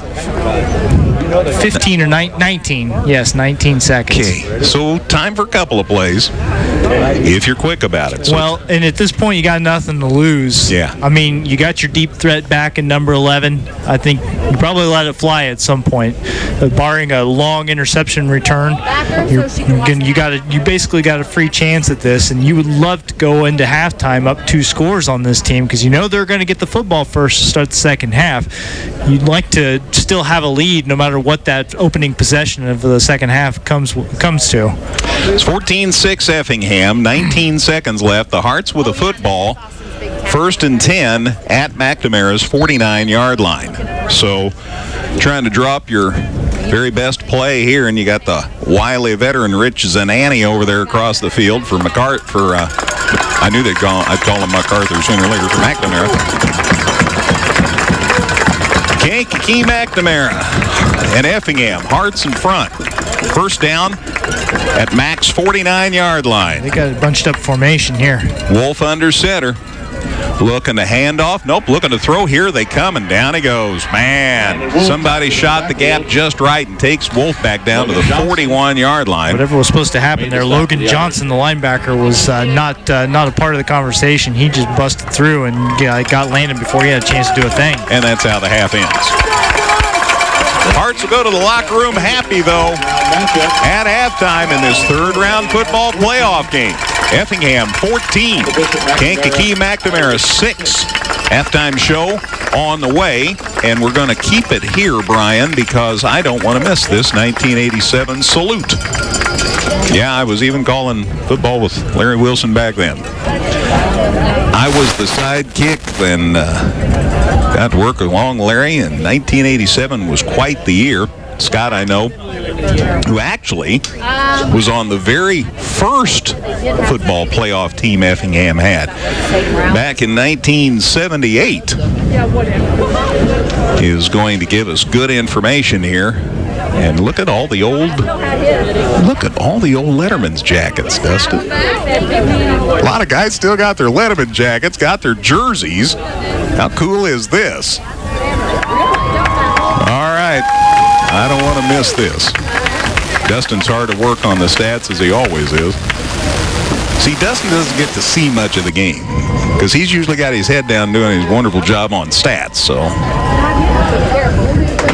let's get everything situated here, and then Scott Mosier is going to give us the word on this class of 87. Ladies and gentlemen, I'd like to direct your attention in front of the home stands. As you know, we're celebrating the anniversary of their last third-round team from Effingham High School, the 1987 boys third-round qualifying team.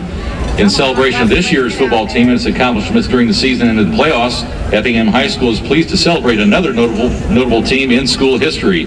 Today we wish to recognize the cheerleaders, coaches, and players from the 1987 team. This team was the most recent to achieve the third round of the EHS playoffs. The 1987 team finished with a record of 9-3 and an appearance in the quarterfinals. If you please direct your attention to the track at this time, we're proud to introduce you to the coaches, cheerleaders, and players from that 1987 season, and to welcome back head coach Drew Potoff. Drew is here. He did make it. Guys, a big round of applause. I talked to Drew earlier this week on Facebook. He said he'd be here if he could. Yeah, I was one of the two. Yeah, right. Just because my voice was wrong. But I was definitely rooting for him. I'll give it that. So I don't know whether Scott's got names or not. There, Mr. Wolf. It's surprising some of these Letterman's jackets still fit these guys. I knew somebody'd say it. John's is a little short. I'll see if we can get Drew Potoff up here on the halftime show. He's a good friend. Saw him at, last time I saw him last year at the girls' state basketball tournament. And Facebooked him and let him know that this recognition was going to take place. And well, that was poor planning. so yeah, I know. He wanted to be sure and let everybody know. So I guess we don't have all the names of everybody in attendance, but going to get all the players here. Probably hard to know exactly who was going to be able to show up, but they're getting a picture taken down there, and very nice for all those guys to be able to come and be a part of this. Absolutely. That's pretty cool. So this there's a good bunch here too from 1987, and I can give you names if I delve through my large volume of information, because I was sure to bring it with me today. It's in this stack. There we go. There was a poster made up by the Daily News back in 1987 for all the seniors. There were 13 seniors on that team, and they are Shane Wernsing, Randy Bushu, who's still involved in JFL today, Mike Eckert, Matt Wolfer, Scott Lake, his wife Charlotte, of course, used to work with us, Joe Stites, Mike Brockett, Kurt Endebrock, great athlete, Don Morris, Chris Puckett, John Thrasher, John Wesselman, and Ryan Eggemeyer. Well, that's a good football team, bunch of great guys, and many of them are here today. Millie's going to get down there and get a photo for us. Millie Lang working out here, getting some photos of the activities here in this third-round playoff game. So she's going to get us some pictures of this Class 87 team, and who knows? Hopefully we'll get a chance to visit with Drew, and he sees me, so hopefully he can come up and visit with us here in a second, and we'll reminisce a little about that 1987 playoff season. So, good recognition, big round of applause for this Class 87 team 31 years ago. And a lot of those guys still going strong. We've got scores coming here at halftime from Brian and, of course, Dustin stats. Sir, don't want to miss those. Let me give you the scoring now real quickly here at halftime on this ball game. Hearts got it first, and I was optimistic, and they made it pay as they scored right out of the gate. 10-16 to go on the first quarter at the end of a 5-play, 70-yard drive, highlighted by a pretty pass from Landon Wolf to Tristan Duncan. Bo Hefner's kick was good, and the Hearts had a 7-0 lead. Then Effingham scored their next possession, scored with 4:04 to go on the first quarter at the end of a 7-play, 77-yard drive. Took 2:45 to complete, highlighted by a pass play from Wolf to Nathan Shackelford. That time Ivan Angel's kick was good, and the Hearts led it 14-0. Mack came back and scored with 9.5 seconds left in the first quarter on an 8-play, 66-yard drive that ended when Tyshawn King, with a great catch but a better run after the catch, went 38 yards. The kick was no good. Took a 3-minute, 55-second drive there. But that got Bishop McNamara within 14-6. So it's 14-6 Effingham because neither team scored in the second quarter. So at the half here at Klosterman Field, Effingham 14, Kankakee McNamara 6. Halftime show will continue in a minute on 97.9 XFM. Carry out, dine in, delivery, and catering, Joe's Pizza and Pasta does it all. Come on in where you'll be greeted with great food and great service, including pizzas, pastas, sandwiches, salads, appetizers, and desserts. Joe's Pizza and Pasta. There's always great food with a great atmosphere at Joe's. Visit us 24/7 at danheck.com and check out the specials we have going on right now. No one will sell you a new Chevrolet or Toyota for less. Let us prove it to you. See you today at Dan Heck Chevrolet Toyota, South Route 45 in Effingham. Local, secure, enduring, and more convenient than ever. Washington Savings Bank is located in Effingham, Mattoon, and anywhere you are with their 24/7 virtual branch. Enjoy the conveniences of banking with all the services offered at Washington Savings Bank. Member FDIC. Effingham Express Care is here for you 7 days a week. We're open on weekends and holidays, and you never need an appointment to be seen. We offer on-site x-ray, strep and flu testing, and treatment of injuries. Don't waste your time and money in a busy ER. Come to Effingham Express Care or call 217-994-9301. Whether you're in the market to purchase a new or pre-owned vehicle, Northside Ford on North Keller Drive in Effingham will find a car that works for you. Check out their selection of cars and trucks today. This is the Compass Advisory Group Halftime Show. For all of your insurance needs, contact Corey McDaniel or Kurt Strohmeyer at 347-9697. All right, we're back at Klosterman Field here at halftime in this third-round football playoff game. And Effingham in front of Kankakee McNamara 14-6, and we are thrilled to have a chance to visit with the coach of the 1987 Effingham Hearts, my pal Drew Potoff. Drew, thanks. Welcome back to town, man. Well, it's my pleasure, and the thrill is all mine to come back and see you guys, and Larry over there in the corner, and Millie over here. And, man, it's just a great thing, seeing a lot of the guys, and even walking up here, seeing some of the parents that still remember me. So it's always been a great place, and it's just, it's beyond words to come back. It's just a lot of fun. Let me talk about what you've been doing, because, hey, after you left Effingham, you went on to a lot of success and have had a busy life. We've been blessed and had some success at football, and went up to Sycamore for a while, South Beloit. Fortunate enough to win a state championship up there and won a football. Got in to be athletic director and president of the Athletic Directors Association. Retired from that. Thought I was retired, and just took over the Illinois Coaches Association from John Elder. So my wife says I'm the only guy she knows that can fail at retirement. So, but it's been fun. But and I've had great kids wherever I've gone. I'm not saying it's just because I'm standing here in Effingham, but my heart's always going to be here. This is just such a great place, such great kids, and great parents and support, and it's just great to see them doing well. And what a beautiful facility. This is the first time I've come back to see a game, and just a beautiful facility. Well, a lot of people worked awfully hard, Larry Wilson among them, to see that become a reality.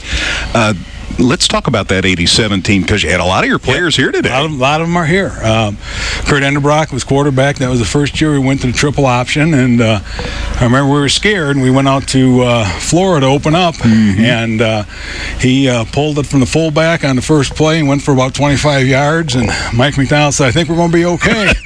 And we were. We had two big fullbacks, Rocket Boy and Lake, and just some great kids. Dave Holste Rusty Neal, Jeff Ludwig, Chris Craig. We were just talking, Chris Craig, we had him listed in the program at 147. He was about 117. And probably good that we didn't have concussion protocol back then, because every time he got hit, I just didn't know if he'd get up. But just tough kids, and played well. And I tell you what, if they didn't step that kid off the sidelines in the Rantoul game on the punt, which is illegal to do now, I think we win that game. We might have gone all the way. But just a great bunch of kids, and good to see Coach Mack down there. And there's a bunch of them back. There's probably a dozen of them back. And that's excellent. John Wesselman, but that was a fun year. That was a good year, and I think we had lost to Bradley Bourbonnais, and then maybe Mount Zion in a shootout. Yeah. And then we went on, and Mount Carmel in the stopped a 2-point conversion, where we might have had 12 guys on the field. But well, who's going to quibble? That's right. They didn't catch it. And then a great come-from-behind game at Salem, which was that's when we used to play regular season on Friday.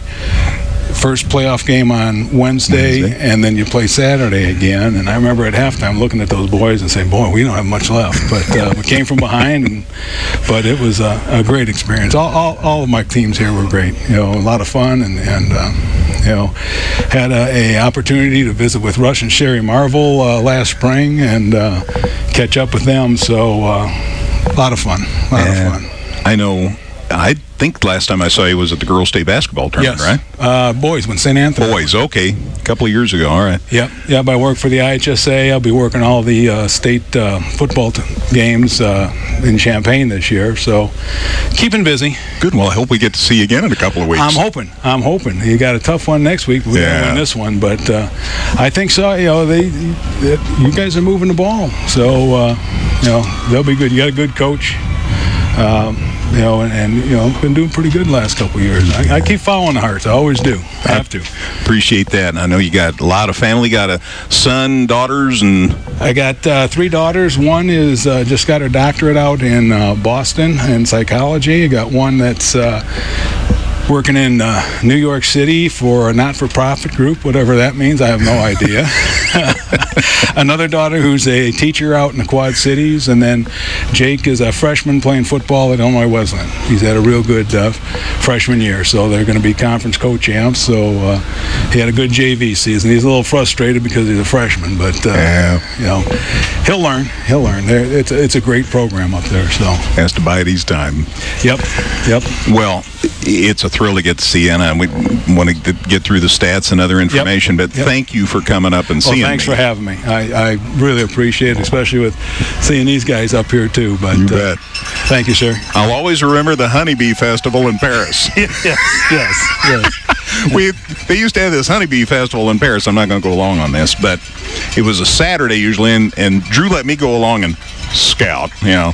Mostly I went along for the ride, and good times. Yes. Well, I remember the radio show on Saturday with you guys. You guys were always kind.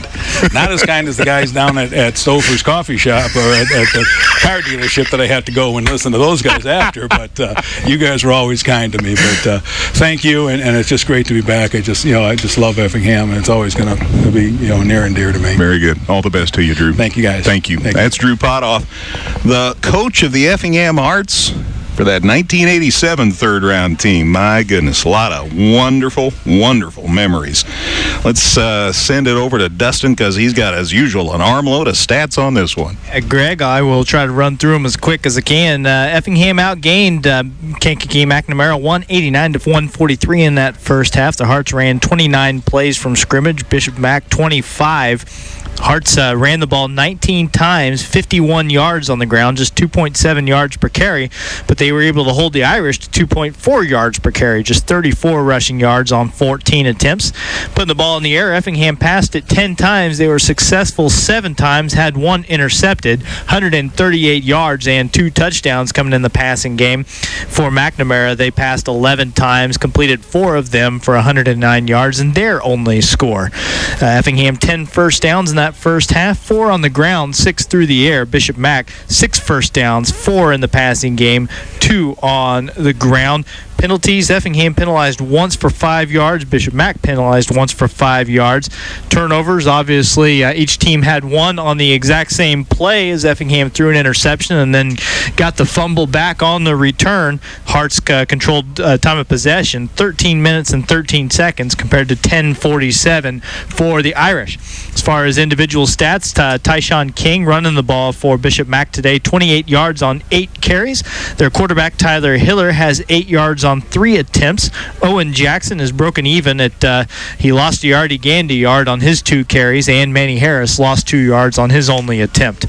Hiller, 11 passes, 4 completed for 109 yards, 3 of those to Tyshawn King, including a 38-yard touchdown catch.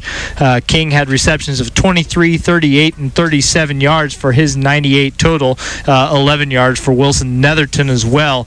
I'm going to bust through these because we're getting ready to start here. Kendall Ballman, 51 yards on 12 carries in that first half. Logan Brown, 16 yards on 3 carries. Nate Shackelford had a run for 3. And Landon Wolf, he carried 3 times, lost 19 yards. 2 of those were sacks, though. He lost yardage on all of his plays that he took off with the football. Landon Wolf, 7 of 10 passing for 138 yards, 2 touchdowns, and an interception. His favorite target, Tristan Duncan, back on the field. He had 4 catches for 84 yards. Had a 40-yard catch to get us started. Had a 22-yard touchdown catch. Also had 15 and 7-yard receptions. Nate Shackelford had a 7-yard catch for his only reception of the first half, but that was also for a score. Logan Brown had a 39-yard reception, and Jacob Stoneburner caught 1 pass for 8 yards. Dawson Whitten, he's punted twice, 64 yards total, a 32-yard average. Ballman, 2 kick returns in that first half for a total of 21 yards. And Reese Evans had a fumble recovery for the Hearts. And a bit of an abbreviated run through the stats, Greg, but we're getting ready for the second half kickoff. Effingham going to kick away, leading 14-6 at halftime. Very good. Thank you, Dustin. I appreciate that. Sure didn't want to miss a chance to visit with Coach Potoff. Gosh, great memories from those days at the Effingham 2, and now someday, 31 years from now, people will be looking at this team. It's exactly right. You'll be up here in the booth, and you'll be talking to Coach Hefner. Maybe not 30 years, though. I mean, the hope would be that it's not 31 more years before Effingham sends a team this deep into the postseason. But here's the thing that could happen if Effingham were to come away with a win here. If they were to hold on to this first half lead, I mean, they could be doing something here that nobody's ever done. So, exactly right. So a little bit of history could be in the making here. But I got to tell you, these Irish are going to come out of the locker room, and they're going to be on a mission because they've only lost once all year long. And you better believe they didn't come here to drop this game, so they're going to have some tricks up their sleeves, and this Effingham defense is going to have to continue to step up. Hearts lead at 14-6 as we start the second half. Brian, I apologize. I know you had scores ready. Maybe we can get them in after a timeout here. Kickoff is to the 15-yard line. Coming to the near side now. He turns it up the middle, and down he goes. Keeney and Gage Franklin get him, and that's just always about the end of the play. And down he goes as he gets thrown to the ground by Franklin. Yeah, that was Manny Harris who took that kick, like you said, right around the 15-yard line. So pretty good deep kick for Angel to get this thing started, and pretty decent amount of territory that the Irish are going to have to cover in this opening drive. Yep, setting it down at the 30. So 1st and 10 for McNamara at their 30-yard line. Hearts lead at 14-6 as we start the second half. Neither team scored in the second quarter. Hiller's going to start up under center on 1st and 10. Pitch play. They'll send it with King, and he goes to the far side, and he's got a good head of steam up, and boy, one kid hit him, and that's never enough. But Ballman slowed him down enough, and out he goes at about the 35. Let's see about the spot here. Parker Wolf eventually got him out. Not quite as much yardage as I thought, actually. No. Now, there's a spot I like. Gain to the 34, 4-yard gain. So it's 2nd and 6 for the McNamara Irish at their 34. And they've contained King 32 yards on 9 carries now. But, I mean, he's so tough after initial contact, and he obviously has some good pass receptions in this game. Looking to throw, rolling out the near side. Oh, gosh, where's the hold? There's a pass downfield, and it is caught. He got it inside Spencer, and a touchdown for McNamara. There should have been a hold down here. My goodness sakes. That's awful. Gage Franklin was being held, but no call. And the pass is caught for a touchdown, and that makes it 14-12. That's a 66-yard pass reception to Peyton Gerberding, who was able to bring that one in. He had to juggle a little bit as he had Parker Wolf in his grill, but able to stick with it and make the catch. And you're right, quite a bit of activity there behind the line of scrimmage, and obviously didn't go Effingham's way, but I think there certainly was room for a call there. Well, Luke Spencer was with him step for step, but again, Zane Miller made the catch, and he takes it in. So the gain of 66 yards, and it's a 14-12 game. They're going to go for 2 or 1. They're going to go for the tie. They're going to play for 2. And now there's a flag. I think that took too long. Dead ball, delay. The offense, 5-yard penalty, still 1 time down. So they tried to deke whether or not they were going to go for 1 or 2, and it took too long, so that moves it back 5 yards. So now the line of scrimmage is the 8, and let's see what they do. Yeah, it makes going for 2 a little bit tougher proposition for this Bishop Mac team, but we'll see what they line up to do. It looks like they've still got the same personnel on the field. I know they lined up earlier like they were going to go for something. They punted. Let's see here. It is Miller at the quarterback, and there he's faking a handoff. Now he's rolling out. Here's the pass, and it is incomplete. Nice work defensively. There's Parker Wolf again. He's having himself a game. Pass is incomplete, so they try for 2, and it's unsuccessful. 11:31 to go in the third quarter. Hearts still lead it 14-12 as Macs come up empty on both their conversion attempts. Kickoff on the way in 30 seconds on 97.9 XFM. John Boo's Outlet Store has moved to a new location at 1703 Avenue of Mid-America in Effingham. Please come check out our kitchen islands and tables, countertops, culinary carts, and cutting boards of every size. The Boo's Outlet Store has something for every kitchen. Our huge selection of stainless steel items will make your outside kitchen one of a kind. Come see us today for a unique gift pack, knife set, or get a gift engraved while you wait. Please visit our new store today. Good luck, area football teams. All right, so let's see what happens here. As it's 1st and 10. And we'll see about the kickoff. Preston Lade, deep for the Hearts. Lade is the correct pronunciation. Preston Lade, he's a senior kicker. He's 5'10 and 170. 14-12 after Kankakee McNamara scores their second touchdown, failed on their second conversion drive. So it's 14-12 Effingham with 11:31 to go in the third quarter. Here's the kick, and it's a boomer, and it goes to the far side of the field, and it's grabbed over there by Ballman. No, it's Shackelford, and he's got a good run out to about the 25-yard line. 25-yard line. And maybe actually a little farther, judging by where the side official is. It'll be 1st and 10 for the Hearts, though. Their lead's down to 2 now, Dustin, and it's been a long time since the Hearts have scored. Yeah, obviously nobody scored in the second quarter. Effingham scored on his first couple of possessions. They've come up empty since, and this is the time to come up with an answer. They're going to have a little ways to go, though, as that return came out to the 26-yard line. All right, 1st and 10 for the Hearts. Effingham still in front, 14-12, 11:24 to go in the third quarter as we start this drive. Hearts scored their first 2 possessions, but not much since then. Busher in motion to the far side. Back to pass. Wolf looking, got a man across the middle. Caught! That's Busher. Dillon's got it out across the 40. First down, Hearts. Nice play on first down. The senior comes up big with a grab. Yeah, Busher coming across the middle of the field, started on the right side of the line, finished that play on the left sideline, caught it in the middle, and able to put a big gainer on first down. 26 to the 44, gain of 18. Nice way to start a drive. 18 yards for number 18. Yeah, appropriate. 14-12 Effingham. Max scored, didn't convert again. Wolf up under center, one deep back. Shackelford in motion. Fake to the deep back, going across the middle. Oh, down he goes. Wow, somebody blindsided him. Landon did a good job of hanging on to the football. I thought he had a pass play in order, and instead he got taken down by Nick Mankey. Yeah, Nick Mankey comes in. That's the third Bishop Mack sack today, and that's a big one. That drops it back behind the 40, close to the 45. Wow, that was disappointing. I don't think Wolf saw him coming. 7 on the last play. And 7-yard loss back to the 37-yard line. So let's see what's up here. Still just second down, though. 10.5 to go, third quarter. If the Hearts win and Taylorville wins, it's here next week. If the Hearts win and Rochester wins tonight, it's at Rochester. Looking to throw, looking to hand off. Ballman, he got tripped up by one guy. One guy got inside a blocker, and a heck of a play back there by Damian Thornton, a junior for this MAC squad. And it's at the 34, a loss of 3 more. Yeah, Thornton, the linebacker, who also has made some big plays already in this game, and drops Effingham back even further. Lots of time. Football's a war of attrition. We've said that many times, and it's worked to the Hearts' advantage many times.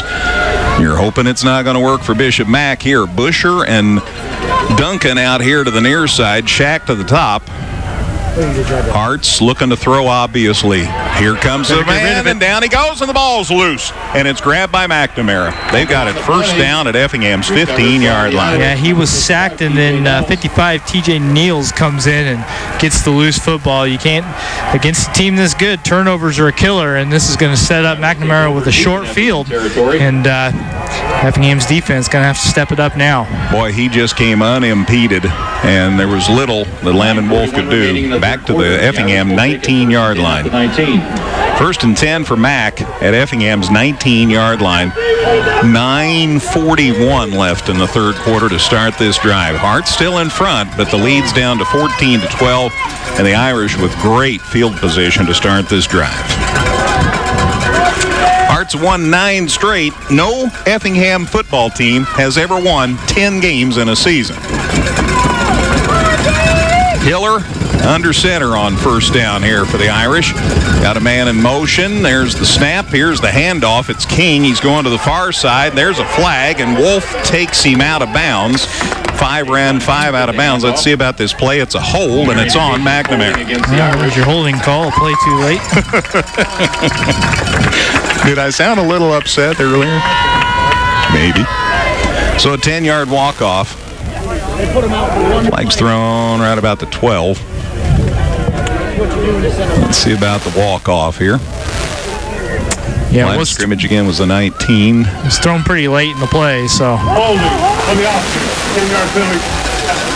Looks like they gave him to the 15 and then pushed it back, so a 4-yard gain and then the 10-yard penalty. So back to the 25. It'll be first down and about 16. Yes. From the 25. Hiller from the gun this time. Man lined up beside him. High snap. He gets it. The Hearts are coming. There's the catch. It's made. Across the middle, and finally he goes down near the 10-yard line. Manny Harris on the reception. Several Hearts in on the stop. Aren't there, I think, got him first. And they'll spot it near the 10. Call it the 11-yard line, Dustin. Officials timeout for an injury. So from the 25 to the 11, and now another Hart hurt. And this is Austin Herbeth. And he's on his own power, but limping noticeably off the field here. Yeah, right. Something with the right leg. Again, he's not putting any weight, or not a lot of weight on it as he walks off. So they'll get him shuffled off and continue play. But you're seeing a lot of Effingham kids come up with injuries. I mean, 3 extra games in a season. Yeah, they call it the 12. It's 2nd and 4. 12-yard line. It's 2nd and 4 from the gun. Through Hiller's hands. He falls on it, gets away. He's got the first down and then some. Well, wow. It's a great reaction by Hiller. As soon as that gets through his hands, he knows he's got to pick up and take off. That play is busted, and there's nothing he can do other than streak for the first down marker, and that's exactly what he did. Wow. First and goal here. First and goal at the 6. So that busted play, they end up gaining to the 6-yard line. Well, first and goal at the 6. Boy, that looked like golden because somebody was coming for the Hearts. All right, they try the hurry-up offense. They run it up the gut. King gets inside the 5, and he's in for the touchdown. Tyshawn King scores from 6 yards out, and McNamara's come from down 14-0 to take the lead here, 18-14, with 8:41 to go in the third quarter. Well, he got a good head of steam up. We've talked about what a punishing runner he is, and he got it into the end zone. So it's 18-14, Bishop McNamara, Kankakee McNamara, whatever you want to call them, and it's 8:41 to go in the third. First time that the Hearts have trailed in the game. They run it for 2. King again, and he is in for the conversion. That time he got in. That makes it 20-14. So Tyshawn King scores the touchdown, rushes it in for 2 more. Clock stops with 8:41 to go in the third. It's Kankakee McNamara 20, Effingham 14. Kickoff on the way in a minute here on 97.9 XFM. Carry out, dine in, delivery, and catering, Joe's Pizza and Pasta does it all. Come on in where you'll be greeted with great food and great service, including pizzas, pastas, sandwiches, salads, appetizers, and desserts. Joe's Pizza and Pasta. There's always great food with a great atmosphere at Joe's. Visit us 24/7 at danheck.com and check out the specials we have going on right now. No one will sell you a new Chevrolet or Toyota for less. Let us prove it to you. See you today at Dan Heck Chevrolet Toyota, South Route 45 in Effingham. Local, secure, enduring, and more convenient than ever. Washington Savings Bank is located in Effingham, Mattoon, and anywhere you are with their 24/7 virtual branch. Enjoy the conveniences of banking with all the services offered at Washington Savings Bank. Member FDIC. Effingham Express Care is here for you 7 days a week. We're open on weekends and holidays, and you never need an appointment to be seen. We offer on-site x-ray, strep and flu testing, and treatment of injuries. Don't waste your time and money in a busy ER. Come to Effingham Express Care or call 217-994-9301. Whether you're in the market to purchase a new or pre-owned vehicle, Northside Ford on North Keller Drive in Effingham will find a car that works for you. Check out their selection of cars and trucks today. And save the most where we sell the most. Dan Heck Chevrolet Toyota, South Route 45 in Effingham. All right, there's the kickoff. Nate Shackelford on the return 30-yard line. And a return to about the 30-yard line. Let's see where they set it down. 30-yard line. So Shack with a return out to the 30. Well, the Hearts have to regroup, obviously. 2 fairly quick scores here for Kankakee McNamara, and they've come from behind to take the lead now. Got the 2-point conversion. They now lead it 20-14. So we had a 2-play 70-yard drive for the score. Then we had a 4-play 19-yard drive for the score. Yeah, that last drive took exactly 1 minute. The one before it took 29 seconds. Thank you, Dustin. All right, 1st and 10 for the Hearts. Only down 6. Ballman up the middle. Good run. Gets it out across the 35-yard line. Nice run by Kendall Ballman. Still a lot of fight in this Hearts football team. Yeah, I mean, and this possession is huge for the Effingham offense. They got to come out here and do something. They've got to get the momentum swung in the other direction. Oh, that was good a gain as I'd hoped. To the 27. Brings up 2nd and 3. To the 27, so it's 2nd and 3. 37, correct? Yeah, they're out a little further. Pardon me, 37, Dustin. Thank you. So gain of 7 from the 30 to the 37. We haven't seen Logan Brown run the football since he came off the field. He's played some defense, but he has not run since he got hurt in the first half. Handoff, Ballman up the gut, picking his way, got the first down. Oh, the ball comes loose, but the Hearts fall on it, I think. No. Let's check. No. McNamara players are signaling. No, the official came in and pointed that way, too. The far official on the other sideline pushed the other way. They're still fighting for it over there, but I think the officials are saying, boys, play's over. They aren't.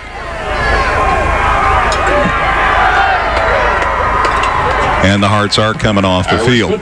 Yeah. So McNamara wins the battle for the ball on the field. It is now at the Effingham 46-yard line. So Ballman had it, lost it. McNamara recovers. At the Effingham 45. It's actually 45-yard line. So a gain of 8 on the play. 7:41 remaining in the third quarter. And McNamara with the ball, 1st and 10 at Effingham's 45-yard line.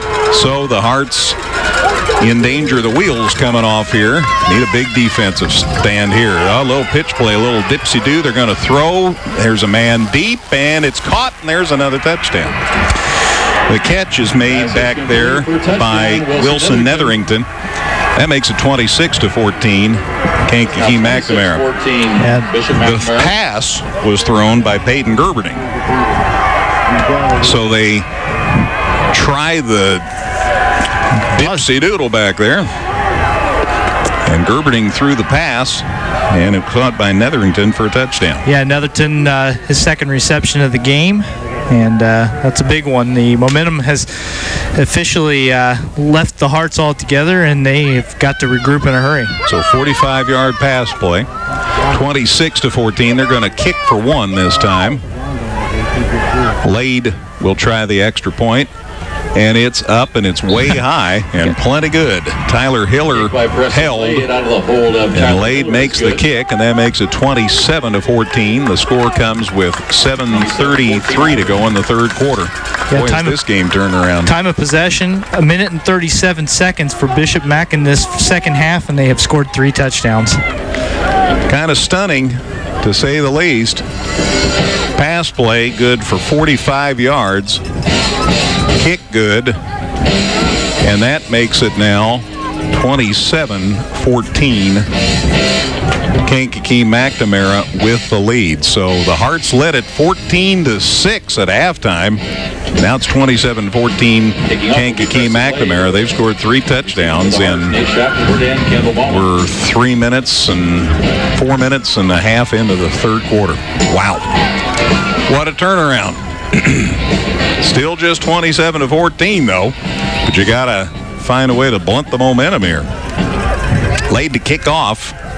It's high and end over end, and the Hearts grab it at about the 15. That's Shackelford coming to the near side and going to try to turn up the middle, and down it goes. They got it out around the 25-yard line. Tackle was made by Andrew Arsenault. And the Hearts have a long way to go. But boy, a score is in order here. Let's see what happens. 7:26 left in the third quarter to start this drive. 27-14, Kankakee McNamara now leads, as they've scored 4 in a row here to take a 27-14 lead. Hearts scored their first 2 possessions of the day, and then 4 straight scores here for the Irish. So let's see what happens here with 7:26 to go in the third quarter. 1st and 10 at the 26-yard line. Up under center, Wolf looking to throw. Here they come again. He's on the run. He gets away, and he's out to the 30 and to the 35-yard line. So pretty good gain out of a busted play. As nice job by Landon Wolf to elude the tackler and get some yardage out of that play. Yeah, rolling left, and you got to think, again, that's Duncan's side of the field, and that's who he's looking for. And I think Duncan might have had a step on the initial defense. The safety was coming over. The problem for Landon was that he was running for his life, so he didn't have a chance to ever look downfield and see who was open, who wasn't open. So it does pretty well to get this thing out to the 35-yard line. Gain of 9 at 2nd and 1. Wolf up under center. Got one man in the backfield. Shackelford in motion.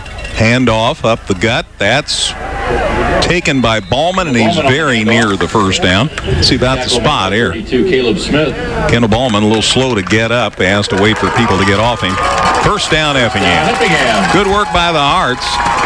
There's one linking the chain. Gain of 1 to the 36. Just enough for a first down. 5.5, 6.5 to go in the third quarter. 27-14, Kankakee McNamara. They've scored 4 touchdowns in this third quarter.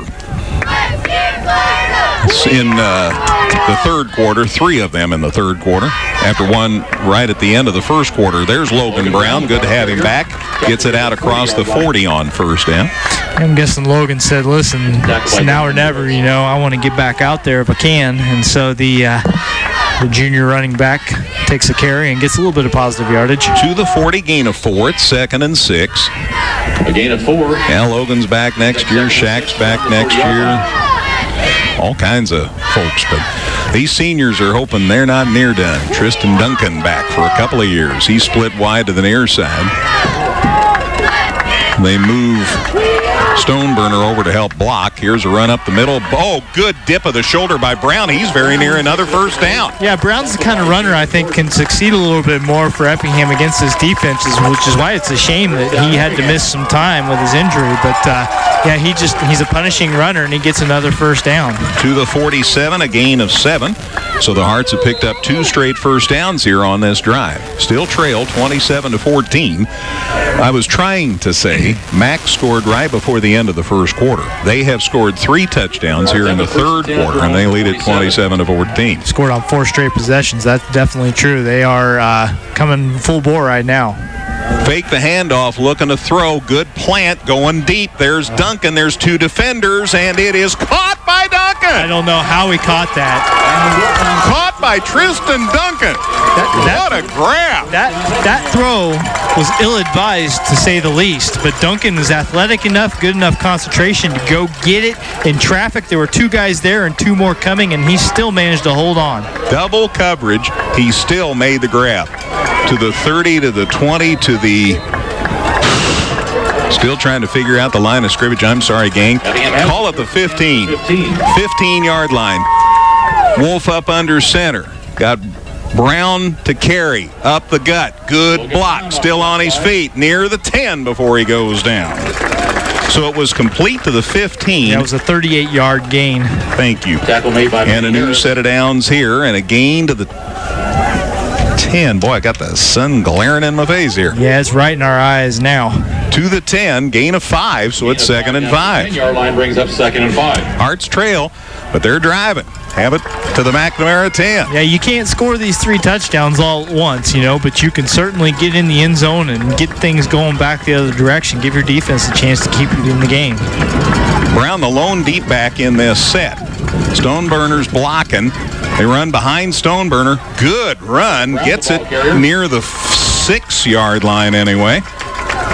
So good yardage here on a couple of run plays inside the 20. And they're just running right behind Stoneburner. 6, gain of 4.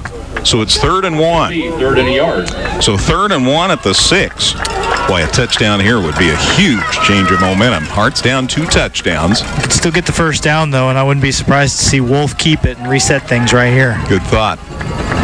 Ready for the snap. They do. They do run behind Big Landon, and he's got the first down. He's inside the 5. Going to be 1st and goal for Effingham. Well, they've regained their footage here after the blitzkrieg by McNamara. Call it the 4. Needed that and got 2. 1st and goal at the 4. 27-14, McNamara leads. Well, the Hearts have it 1st and 10 on the McNamara 4-yard line. On the 4-yard line. See what happens. Same set. Brown, the deep back. Stoneburner going over to block on the tight end side on the far side. Hand off to Brown. Again running behind Stoneburner. Still on his feet. Still on his foot. Touchdown, Effingham. 4-yard touchdown run. The Logan Brown show. The junior gets the Hearts, along with the line, back within 27-20. The score comes with 3:21 left in the third quarter. I love it. 4-minute and 12-second drive. That's just what the doctor ordered. After those quick touchdowns, the Hearts come right back and drive it down the field. Hefner will try the extra point from Busher's hold. It's up. Is it good? It is good.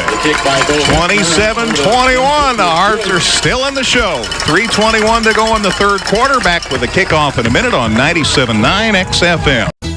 Carry out, dine in, delivery, and catering, Joe's Pizza and Pasta does it all. Come on in where you'll be greeted with great food and great service, including pizzas, pastas, sandwiches, salads, appetizers, and desserts. Joe's Pizza and Pasta. There's always great food with a great atmosphere at Joe's.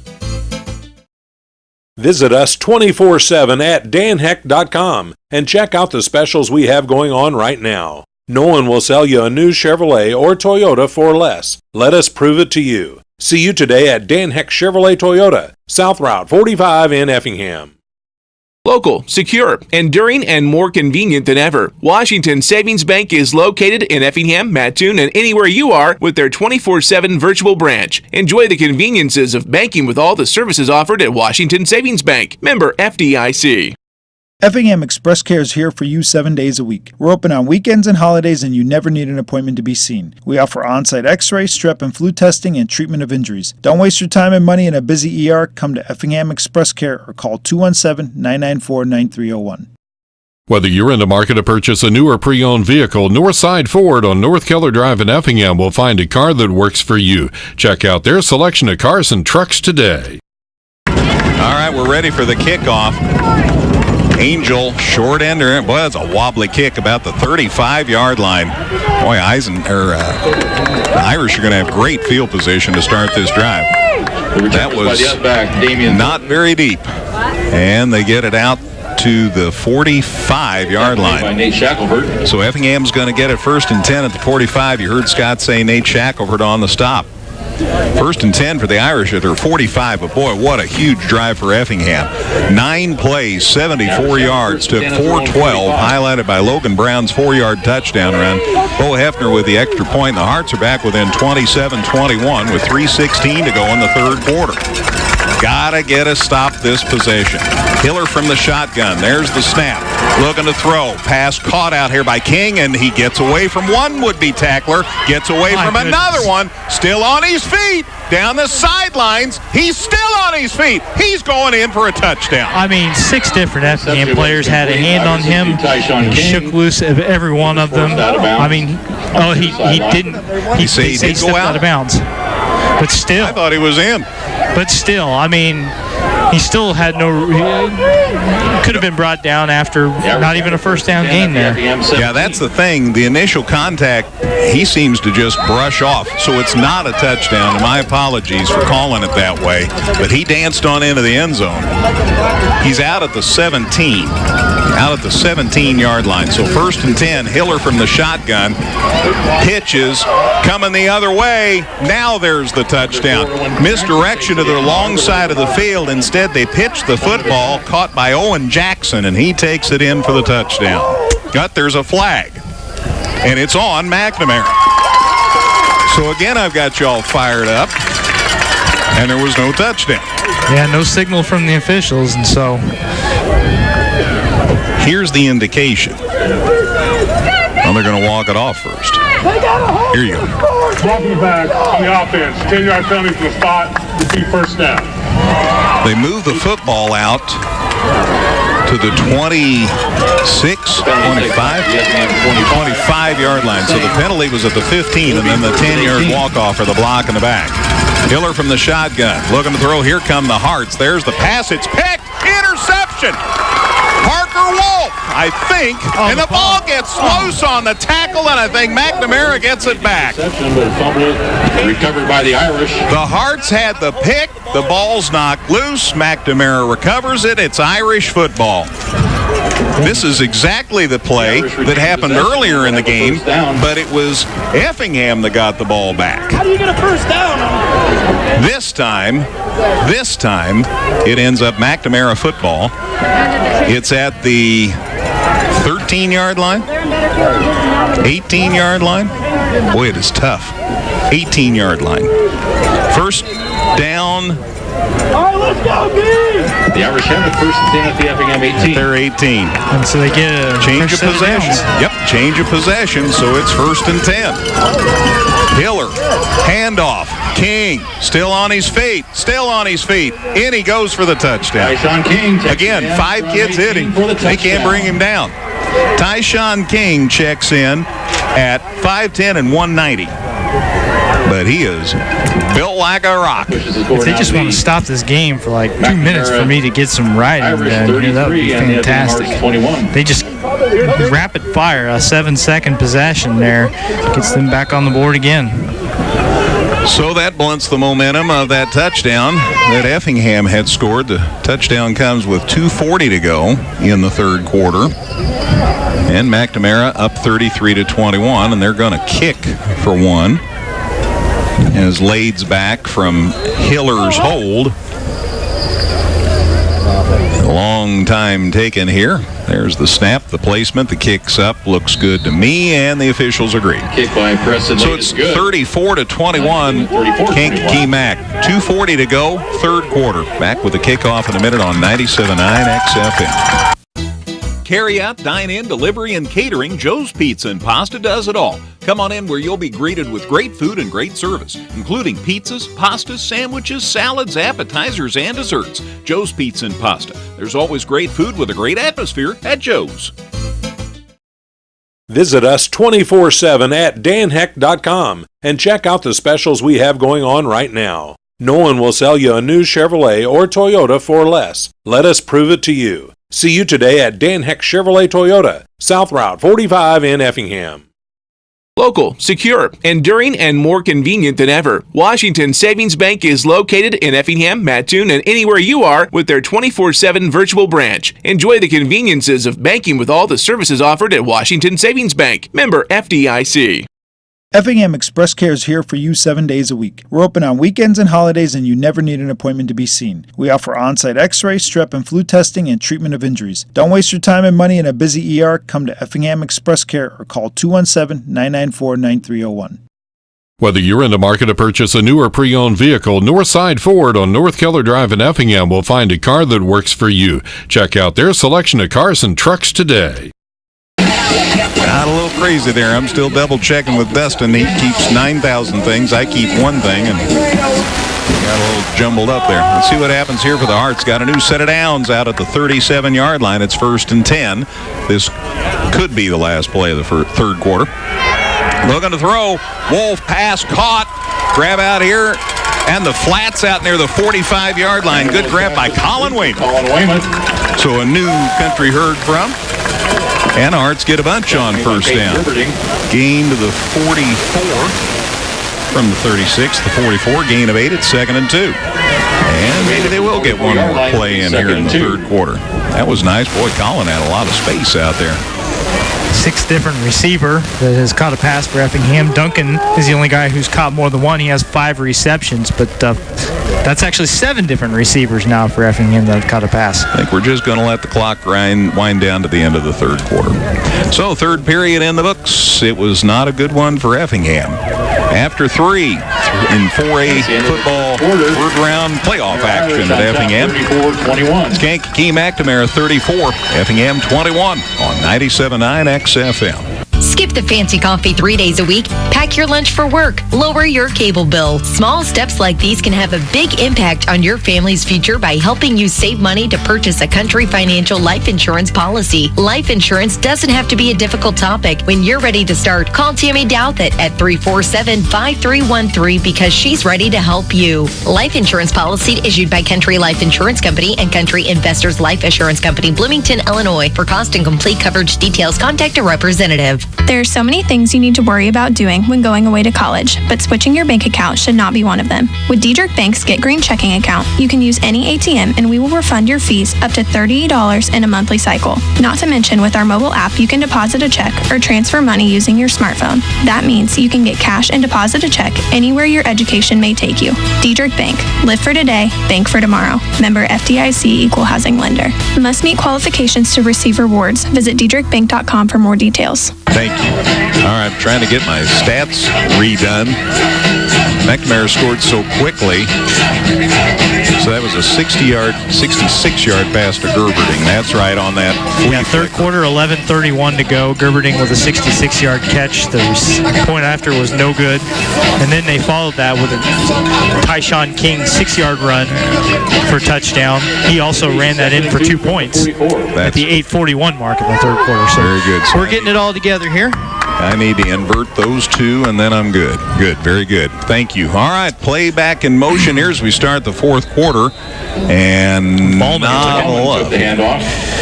Ballman might have got a yard. Attacked by Nick Mankey. Out across the 45, call it the 46. They're still going to be about a half a yard shy here, so it's going to be third and about a half yard as Ballman gains to the 46. Gain of a yard, it'll be third and short. He's got 69 yards on 18 carries now, and Effingham with about a yard to get here. You got to figure that even on their side of the 50-yard line, they're down 2 scores. There's less than a quarter to play. If they need 2 plays to get this, they're going to try. Calber here to the near side. Let's see what happens. It's just old Landon Wolf, and looks like he's got it from my vantage point. The officials agree. First down, Arts. And you had a McNamara linebacker come flying in and take a leap over the pile after. I think pretty much the forward progress had been stopped. It looked really good. Good way to get hurt, but visually anyway, you want to check that out on the video of the game. Gain of 1 to the 47. So the Hearts and News set of downs. We're just into the fourth quarter. McNamara leads Effingham now 34-21. So here we go, gang. 2 touchdowns down in the fourth quarter. Wolf from the shotgun on 1st and 10. Shackelford coming to the middle. Fake the handoff. Looking to throw. Cross the middle. Going deep. Got Duncan there. Overthrew him. Duncan ran the right route, man. He got behind the defense the way that nobody else on this team can. The throw was just a little too deep for him to get his hands on. Incomplete pass, stops clock with 10:54 to go. Brings up 2nd and 10. Boy, he had it. Yep. He was gone if he'd have caught it. And if he could have caught Landon was patient. He stepped up in the pocket, made the throw. It just wasn't quite there. He's made a lot of good throws this season. 2 more touchdowns today. Nobody's thrown more touchdowns in a career or a season than Landon Wolf has, and he almost had his 3rd of the day right there. So 2nd and 10. Hearts at their own 47-yard line, trailing 34-21. 10:54 to go in the ball game. Shackelford in motion again. This time he gets the handoff. Going to throw. It's caught by Duncan. He's moving forward. Got the first down near the McNamara 40-yard line. So Kendall Ballman took the handoff and then made the pass. Getting a little interesting. I said it was Shackelford. Was it Shackelford? Yeah, Shack came across the middle, and they handed it off to him, and he came here to the corner and threw the route, little dump pass out there to Duncan, and Tristan ran just enough for the first down to the 41-yard line. So from the 47 to the 41, gain of 12, and a new set of downs for the Hearts. And they've got Wolf from the gun, hands it off, Ballman up the gut, spin move, still on his feet, still loose, gets it inside the 30 before they trip him up. Another set of downs for the Hearts. Boy, I thought he might have been gone there for a second. Sorry to get so excited, but I thought he might have had a score. One man reached up, tripped him up. Drive the run complete to the 27, 41 to the 27, a gain of 14 yards, and the Hearts are driving again. Best gain of the day for Kendall. 14-yard gallop to the 27 of McNamara. Landon Wolf staying in the shotgun with Brown behind him, looking to throw again. Got a man on the side. It's caught again. Colin Weymouth comes up with a big catch. And to the sideline, and it's a gain inside the 20. They'll set it down at the 19-yard line. Gain of 8. It'll be 2nd and 2. So 2nd and 2. Effingham has it to the McNamara 19. Down to 9:43 to go. Weymouth with a couple of catches on this possession. 2 catches for 15 yards today. Wolf going up under center. Brown deep. Stoneburner to block. Handoff, Brown looking, picking his way through, drives, dives forward, should have the first down. He's down around the 10-yard line. First down, Effingham. Hearts get the first. Tackled by Jacob Ramirez. On the run by Logan Brown. They set the football down at the 11. Called the 11-yard line. Can't be the 13. It's right by the 10. All right, they're saying it's the 13-yard line. Wolf up under center. Looking, handoff, Brown. Tries to turn it back up, and he lost his footing. Instead of going wide, he tried to turn it up, follow his blocking, as you're taught to do, and lost his footing. Whatever's correct. And the knee is down. Credit Jacob Ramirez along with TJ Nels for the tackle. Loss of yard makes it 2nd 11 from the 14. All right, call it the 14. And Scott says a loss of 1 to the 14, so the line of scrimmage was the 13, and I apologize. So now it's 2nd and 11. Hearts with the ball at the 14 of McNamara. Wolf from the shotgun. Looking to throw. Here they come. Looking to throw. He got it. Caught. Is it good or not? Pass was complete. Yes, it's complete. Jet Gillum on the reception. Jet Gillum, first catch of the day for him. Old number 82 comes up and makes the grab. That will get ball inside. Boy, it is just almost impossible to tell where the ball. 12-yard line. It'll be 3rd and So it's a 9. gain of 2 from the 14 to the 12 to 3rd and 9. Down to 7:55 left. Hearts trail by 2 touchdowns. Brown lined up beside Wolf in the shotgun. Gillum moves over to the left side of the line. Gonna throw, looking, got a man, caught over there. Gillum, is he in? Touchdown, Effingham. Jet Gillum, upper corner of the end zone. Pretty throw by Landon Wolf. Gillum did the rest. Hearts are back within a score. That narrows the score. 7:40 left. That makes it 34-27. What a ball game. So the Hearts score with 7:40 left, and they will kick for 1. Angel from Busher's hold kicks up, looks good to me. Officials agree, and the Hearts are back within 6. 7:40 left in this one. What a ball game. Kankakee McNamara 34, Effingham 28. Kickoff on the way in a minute on 97.9 XFM. Carry out, dine-in, delivery, and catering, Joe's Pizza and Pasta does it all. Come on in where you'll be greeted with great food and great service, including pizzas, pastas, sandwiches, salads, appetizers, and desserts. Joe's Pizza and Pasta. There's always great food with a great atmosphere at Joe's. Visit us 24/7 at danheck.com and check out the specials we have going on right now. No one will sell you a new Chevrolet or Toyota for less. Let us prove it to you. See you today at Dan Heck Chevrolet Toyota, South Route 45 in Effingham. Local, secure, enduring, and more convenient than ever. Washington Savings Bank is located in Effingham, Mattoon, and anywhere you are with their 24/7 virtual branch. Enjoy the conveniences of banking with all the services offered at Washington Savings Bank. Member FDIC. Effingham Express Care is here for you 7 days a week. We're open on weekends and holidays, and you never need an appointment to be seen. We offer on-site x-ray, strep and flu testing, and treatment of injuries. Don't waste your time and money in a busy ER. Come to Effingham Express Care or call 217-994-9301. Whether you're in the market to purchase a new or pre-owned vehicle, Northside Ford on North Keller Drive in Effingham will find a car that works for you. Check out their selection of cars and trucks today. To 6 Tuesdays through Fridays, Saturdays 10 to 3. Follow Favorite Things on Facebook and Instagram and shop online at favoritetingseffingham.com. Better kickoff that Angel kicking about the 15-yard line. The return man that time was Manny Harris, and he returns the football outside the on your radio 35-yard line, right on the 35-yard line. They're back within 6, but the Hearts haven't found a way to stop this McNamara team lately. 33 is where they're going to set it down, Dustin.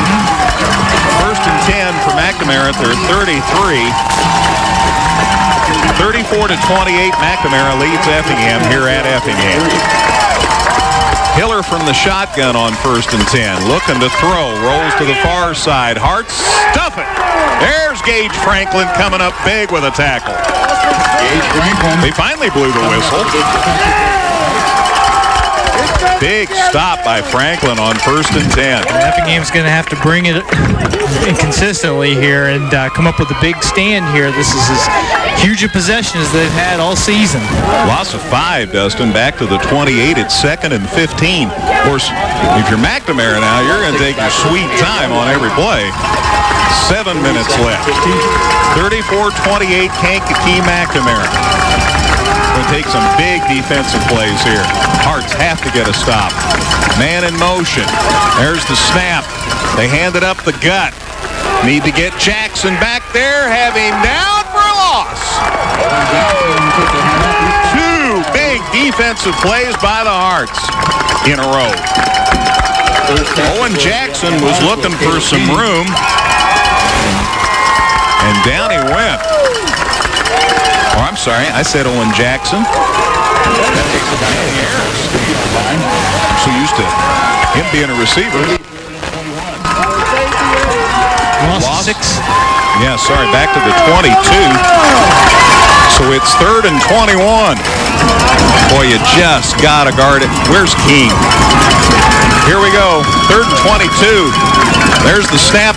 They fake it, they pitch it, they're going to bring it to the near side. That's Manny Harris. They've got to get an angle on him, and he runs him out at about the 40. That's shy of a first down. He didn't get it, but he got pretty close, and it's going to be a decision to make. It was a reverse, right? They handed it off, handed it off again to Harris, coming from right to left. 38-yard line.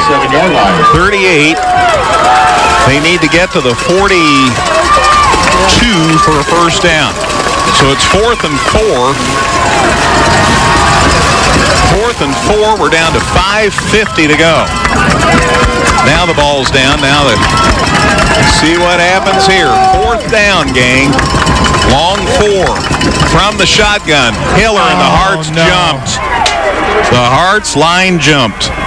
That's enough for a first down. Encroachment, defense, 5-yard penalty, results in first down. That's enough. They needed 4 yards, and they got 5 on the penalty, and that's a new set of downs for McNamara. Goodness. Oh, my goodness. That is unfortunate. Effingham has been penalized a grand total of 2 times today, and that one there couldn't have come at a worse time. The Irish pick up a first down. So first down for McNamara with 5:46 left in the game.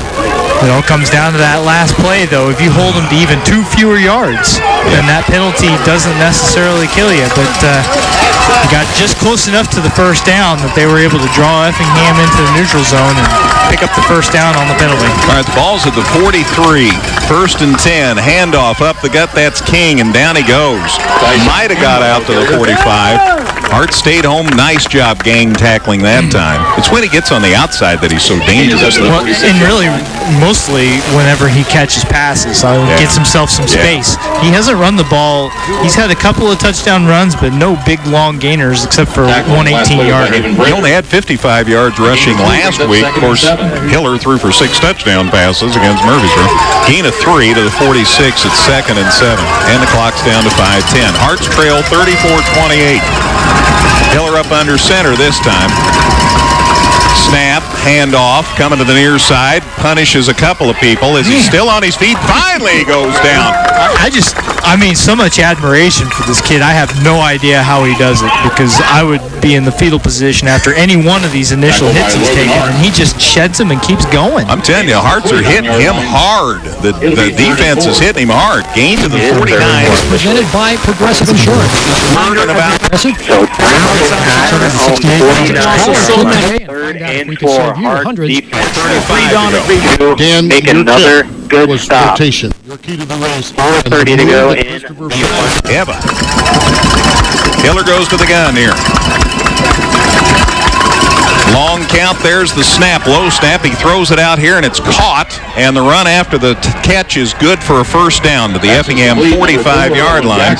That's Owen Jackson, who I'd been trying to get in the game earlier. Gain to the Effingham 45-yard line, so a gain of 6. And more time off the clock. We're down to 4:13 to go. And Hiller just had to let the pass rush get to him, and then right before they bring him down, just dump that one off to Jackson coming out of the backfield. A patient play, a smart play, and they get it to the Effingham 45. Not a big gainer, but the chains moving is the big thing here. Yeah, all they were worried about was getting the first down, and they had the ideal play designed for that. So 1st and 10 at Effingham's 45, and we're down under 4 minutes to go. Hiller running a good game out there for the Irish. He's a junior. He's back to cause people problems next week. And we've got a dead ball. Wow, dead ball foul on. It's a delay of game, so a 5-yard penalty. And everybody's pointing for McNamara, but I don't know what they're pointing at. Play clock, I don't know. Anyway, it's a 5-yard walk-off or delay a game. Takes it back to the midfield stripe. So that moves it to midfield. It'll be 1st and 15. So it's 1st and 15 now for McNamara at midfield. Down to 3:45 to go. Stops the clock, so... Always good news for Effingham. Yeah, I mean, you got to have it. 3:45 to go. All right, from midfield now. 1st and 15. Pitch play. Give it to King, and he's still on his feet, and he gets loose, and somebody's better tackle him, and they can't. Touchdown, McNamara. King is going to take it in from 50 yards. If you don't get him the first time, you ain't going to get him. Well, easily his best running play of the game, a 50-yarder right from midfield. Takes him up to 117 yards on the day, rushing on 15 carries. And, boy, that's a dagger right there. That's probably the show, gang. 50-yard touchdown run, Tyshawn King. They will kick for one. Clock shows 3:41 remaining. The Hearts are back down 2 scores now, 40-28. So Hiller comes over to the sideline, and now McNamara calls time. Timeout, 3:41 to go. After that touchdown, it's Bishop McNamara 40, Effingham 28, here on 97.9 XFM. Carry out, dine in, delivery, and catering, Joe's Pizza and Pasta does it all. Come on in where you'll be greeted with great food and great service, including pizzas, pastas, sandwiches, salads, appetizers, and desserts. Joe's Pizza and Pasta. There's always great food with a great atmosphere at Joe's. Visit us 24/7 at danheck.com and check out the specials we have going on right now. No one will sell you a new Chevrolet or Toyota for less. Let us prove it to you. See you today at Dan Heck Chevrolet Toyota, South Route 45 in Effingham. Local, secure, enduring, and more convenient than ever. Washington Savings Bank is located in Effingham, Mattoon, and anywhere you are with their 24/7 virtual branch. Enjoy the conveniences of banking with all the services offered at Washington Savings Bank. Member FDIC. Effingham Express Care is here for you 7 days a week. We're open on weekends and holidays, and you never need an appointment to be seen. We offer on-site x-ray, strep and flu testing, and treatment of injuries. Don't waste your time and money in a busy ER. Come to Effingham Express Care or call 217-994-9301. Whether you're in the market to purchase a new or pre-owned vehicle, Northside Ford on North Keller Drive in Effingham will find a car that works for you. Check out their selection of cars and trucks today. All right, they're going to try the conversion now. They called time, I guess, deciding whether they wanted to go for 1 or 2. 3:41 left. After the touchdown, 50-yard run by Tyshawn King. It's McNamara 40, Effingham 28. And they are going to kick. Yep. So kick for 1. This would make it a 13-point lead. From Hiller's hold. No, they're going to throw. They're going to try a 2-point conversion. There's the pass. It is caught, and the conversion is good. Yep, 13. Kalen Wells was the man who caught that pass from the holder, Hiller, who stood up and made the pass, and now it's a 2-touchdown and 2-point after game here, 42-28. 3:41 left. So, Brian, let's take a 30-second break, and then we'll be back with a kickoff here on 97.9 XFM. Jansen's Heating and Air is against term limits. We don't like them. We're not talking about those term limits. Don't get me started. Jansen's wants to keep your furnace on the job as long as it can. So we'll work our magic to stretch your system out for another year or 2. And we don't recommend a replacement until it's absolutely necessary. We'll keep you comfy cozy. Not just during election season, but every season. 347-5223. JansensHeating.com. I'm Troy Jansen, and I approve this message. And how much time? 3:59. All right, Dustin gives me the numbers on that one. So, Tyshawn King, 50-yard touchdown run, and then the 2-point conversion, good on a pass play, and that makes it 42-28. Squib kick to Jet Gillum. He fields it at the 30, only gets about a 5-yard return, so they just keep it on the ground and don't give Effingham a chance to set up the blocking. Would have been a nice long return for a touchdown there. That would have been great. That wouldn't have taken much time. But as I've mentioned more than once, Rich Zanani, in his 45th year of high school football coaching, he's won 5 state championships, and he hasn't made many mistakes today either. For that matter, neither's Effingham. They've just can't find a way to stop Tyshawn King. Let's see what happens. The ball's on the 36 to start this drive. Wolf from the shotgun, looking to throw. Pass is behind Ballman. I'm not sure if everybody was on the same page there. Ballman hadn't turned around yet, and here came the ball. They absolutely weren't on the same page. That ball came out, and Ballman hadn't even looked back yet. He was still streaking down the sideline. By the time he realized the ball was coming his way, he'd outrun it, and there was no way he was going to be able to come back for it. So 2nd and 10, incomplete pass, stops clock with 3:32 remaining. But that's what you got to have. You got to have pass plays toward the sideline, get out of bounds, keep the clock stopped, because you got to get 2 scores here and not much time to do it. From the shotgun, handoff to Ballman, and he gets stuffed. Might have got a couple of yards. Holy cow, he still got away from that guy and still dove forward and got any positive yardage was more than Kendall should have got. Yeah, just a little inside run there. I don't know if they're trying to catch them flat-footed, knowing that the Irish would be expecting pass plays, but they stayed home, and I think he probably just got back to the line of scrimmage there. Actually got to the 38, gain of 2. 2 makes it 3rd and 8. So it's 3rd and 8. Wolf from the shotgun, naked backfield this time. You name him, he's wide to receive. Pass across the middle, caught by Shackelford. Shack's got the first down, gets to midfield. So the drive will continue. Nate, gain of 13 yards, 12 yards there from the 38 to midfield. Gain of 12. And a new set of downs for the Hearts, but we're under 3 minutes to go. Shack's 2nd reception of the game. Low snap, Wolf's got it. Landon looking. There's the pass. It could be caught. It is caught. Dylan Busher goes to the turf to make the grab. And another first down. Think he stayed in bounds. They'll all time to move the sticks. And now we're getting down in the territory where it's hard for me to see the spot. It was not a gain. It is a first down to the 32. Gain of 18 yards. Deep snap. Looking to throw. Wolf pass. Caught again. Shackelford makes the grab near the 20. And he went out of bounds. Stops the clock with 2:33 to go. Well, the Hearts are doing all they can here. Quick pass plays, an out route there to get out of bounds. Hearts out at the 22-yard line. Heck of a catch. He went way up to make that grab to the 22, Dustin. Gain of 10. 2nd and 1. Well, they're going to call him shy of first down. But he went out of bounds, so that stopped the clock with 2:33 to go. Hearts are down 2 scores, 42-28. Ballman lined up beside Wolf here in this set. Got Busher, got Duncan, got Kalber.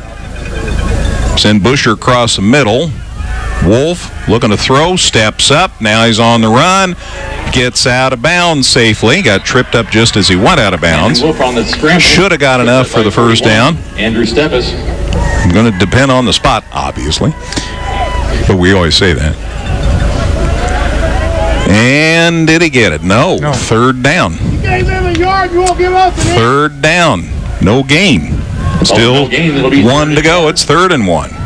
Well, Landon did what he could. Couldn't get an angle, though, as he was headed out of bounds. Got the clock stopped, though, so that's the one silver lining you can take from it. Moves up under center here, and he's just going to drive and dive forward, and he's still going and falling, and I don't know whether he got it or not, frankly. I think he did, and now the question is, does Effingham use the second timeout to stop the clock, or do they just keep going here? Apparently they did. Well, I don't know. The clock's not moving. There's the spot. Officials timeout for measurement. Well, I thought he might have had it, but obviously Coach Hefner wants to know why they have to bring the chains out. He's pretty fired up about it. But again, the officials called that timeout, so the Hearts still have 2 to work with. 2:23 left now. It gives you a chance, though, to regroup at the very least while they're measuring. 42-28. Shout out to the Arnold family back for their, I don't know, maybe 50th year. I'm not exaggerating this time. Maybe 50 years. Jack and Bob got the tradition started years ago, and a lot of their sons have continued that. Here's the spot, and they got the first down. All right, first down, Hearts. 2:23 left. Hearts are down 2 scores. But give credit Landon Wolf, who's engineering a heck of a drive here. Dove forward for the first down, and it is spotted at the 21, so he got 1, Dustin. 1 yard to the 21. First and 10. Wolf back to the shotgun. Ballman lined up to his left. 3 guys wide. There's the snap. Here comes MacArthur. Cross the middle. Caught. Is that Duncan? Yeah, Tristan Duncan still on his feet. Inside the 10. Inside the 5. He dove over the pylon. They're going to get a touchdown, Effingham. Tristan Duncan. What an effort. Welcome back, Tristan. What a game that kid's had. 21 yards. Second touchdown. His 7th reception. 2:07 left. A lot of time. And it was just a short little pass play, and they let him do the work after the catch, and he certainly did do work. What a great job. Dove over the pylon. If you've been watching NFL, that's good enough. So he got in for the score. Here's the kick for the extra point. It's up, and it looks good and is good. Hearts are back within 7. It's 42-35 with 2:07 to go. My goodness.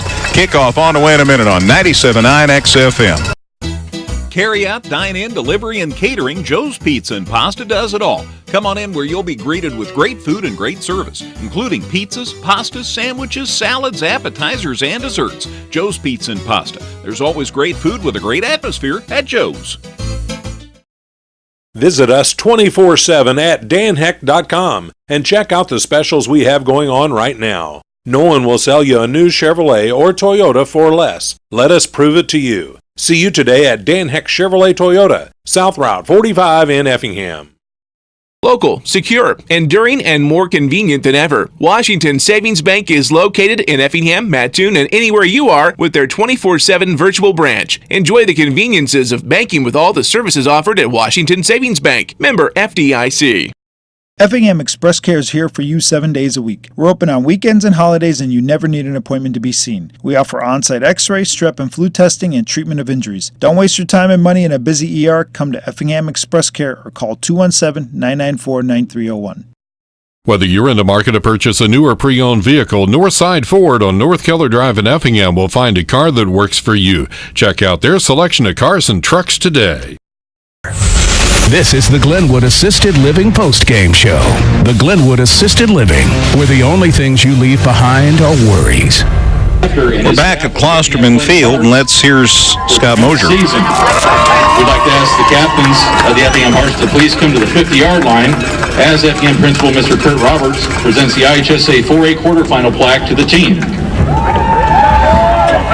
And the captains are there to accept the plaque. Guys, congratulations on your season accomplishment in making it to the IHSA 4A Elite 8 this year. Let's give them a big round of applause.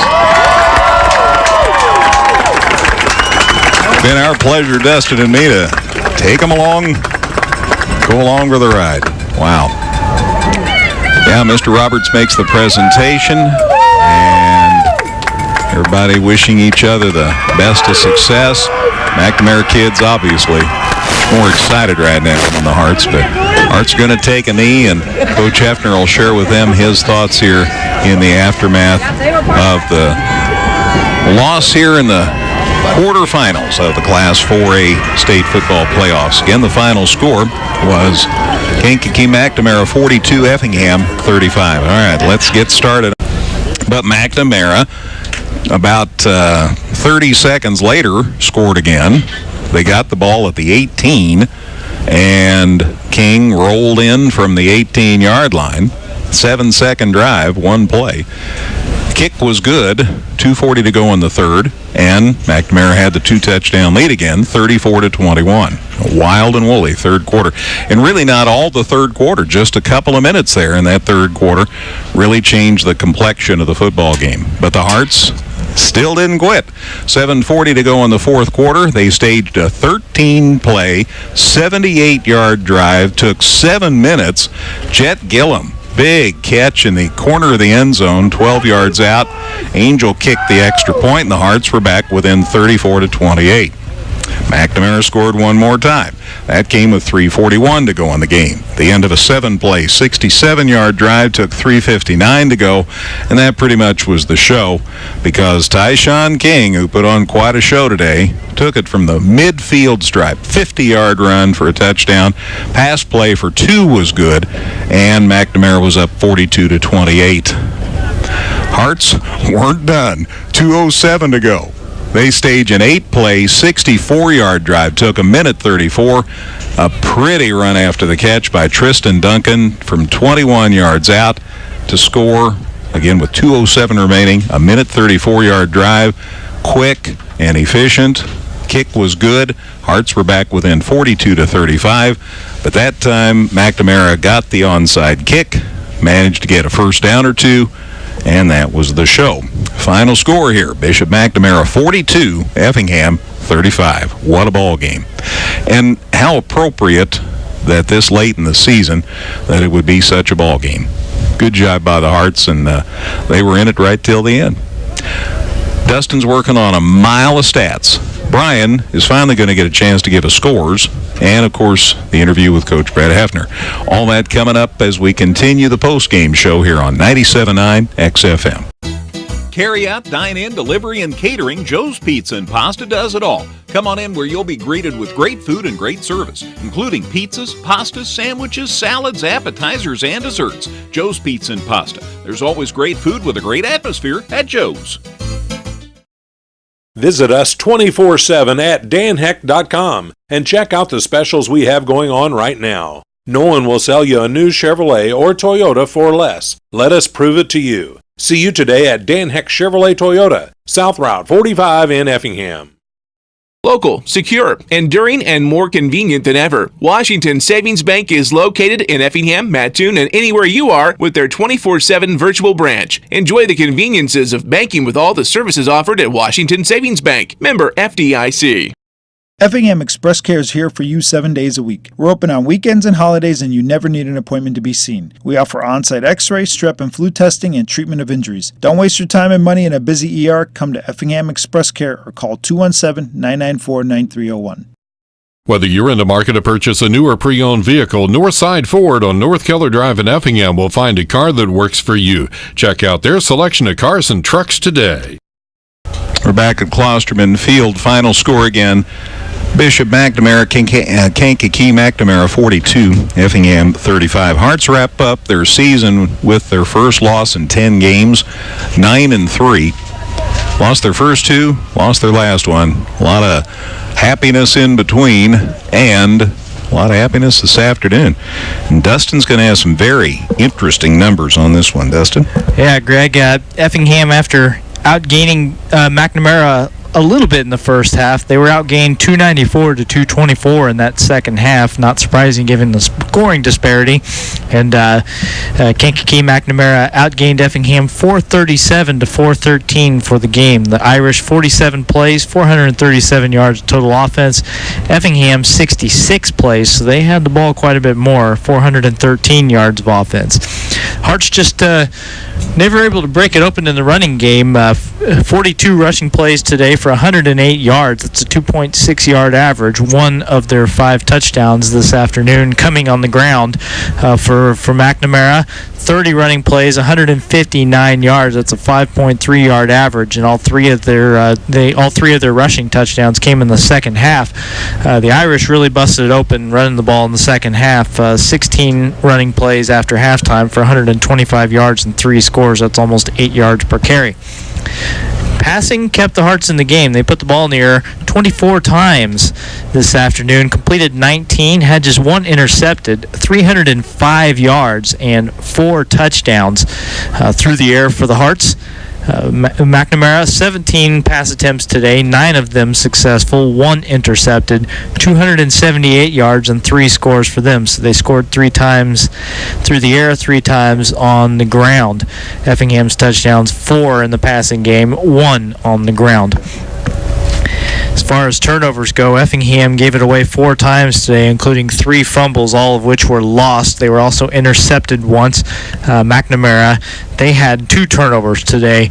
They were intercepted once. They lost a fumble once. And if you remember, there were 2 different plays in this game where a pass was picked off and then immediately fumbled back to the other team. Each team was the benefactor, I guess, if you want to say, since they got to start their possession over and got a first down out of the deal. But that happened once to each team, where they completed a pass, and then lost a fumble. So you go from not seeing a thing like that all season long to seeing it once for each team in the game, to have an interception and then have your return man lose track of the football and give it right back. So the bottom line, though, is that Effingham had 4 turnovers to just 2 for McNamara, and those turnovers came home to roost in that third quarter. As far as time of possession, or penalties, I should say, let's go to penalties. Effingham just 2 penalties for 10 yards, but man, one of those was an encroachment penalty on 4th and 4 when they had a chance to take the ball back and get it back and have a chance to maybe tie the game up. Instead, it allowed McNamara to continue moving the football. Bishop Mack, 35 yards on 5 penalties. Time of possession heavily favored Effingham. The Hearts had the ball 28 minutes and 49 seconds in this game. McNamara just 19 minutes and 11 seconds. Especially stark in the second half, as the Hearts had the football for 15 minutes and 36 seconds compared to McNamara's 8:24. But McNamara had scored. Despite that, had scored 3 touchdowns before the third quarter was even 5 minutes old. So they were just very quick about their scores. They had some big plays and turned the tides of the game in that first half of the third quarter. Let's move along to some individual numbers now. Tyshawn King, what a game he had. 17 rushing attempts for 127 yards and 3 scores. Took him a little while. In fact, Effingham did a pretty good job of bottling him up in the run for the most part, but a couple of big second half runs. He had touchdown runs of 18 and 50 yards in that second half to get his numbers up. Other than that, the Hearts did a pretty decent job of containing him out of the backfield. Tyler Hiller, the Irish quarterback, 23 yards on 7 carries. He was sacked a couple of times, so he lost some yardage on those.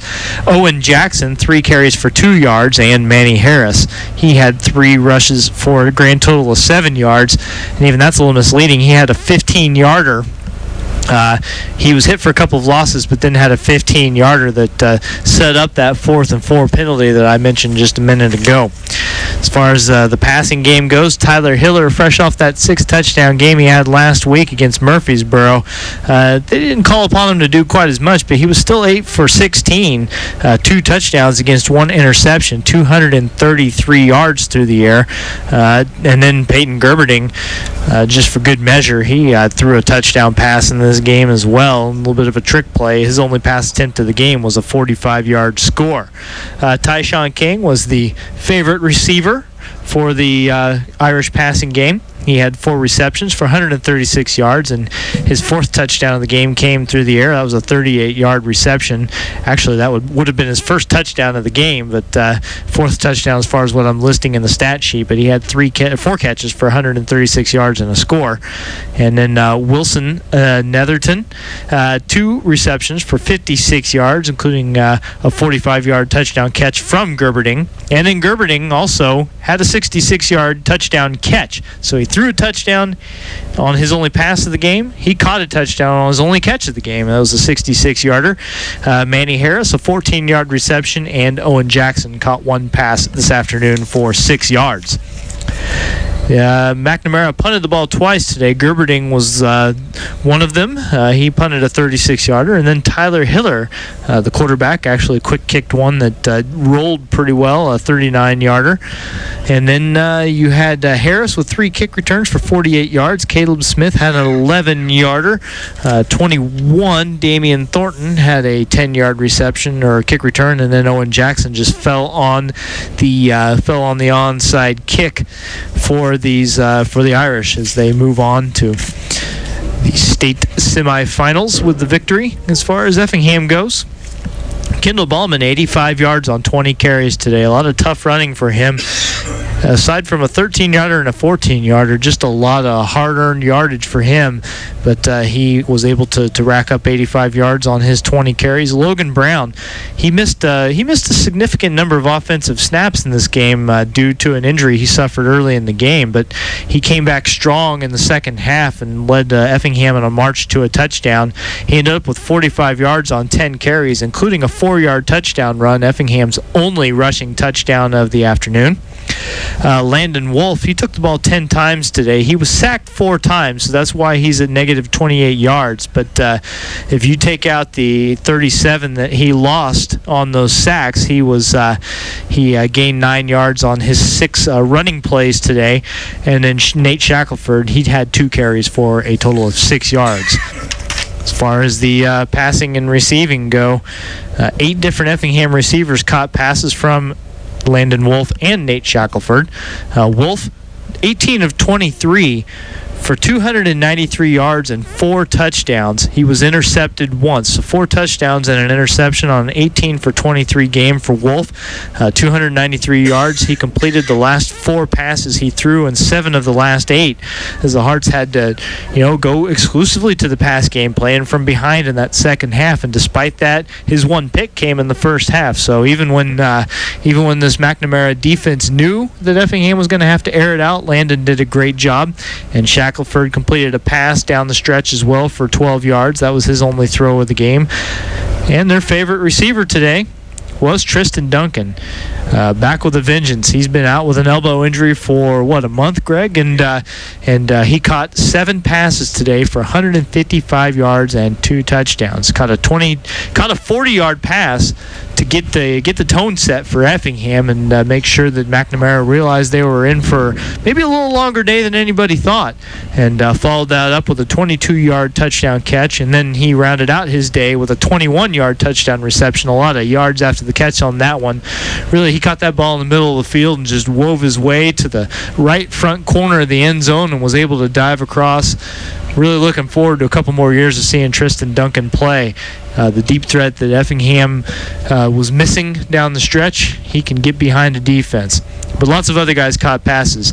Jet Gillum, 2 receptions for 14 yards, including a 12-yard touchdown catch. You had Shackelford with 3 receptions for 29 yards, including a 7-yard touchdown catch. Logan Brown caught a 39-yarder. Jacob Stoneburner caught an 8-yarder.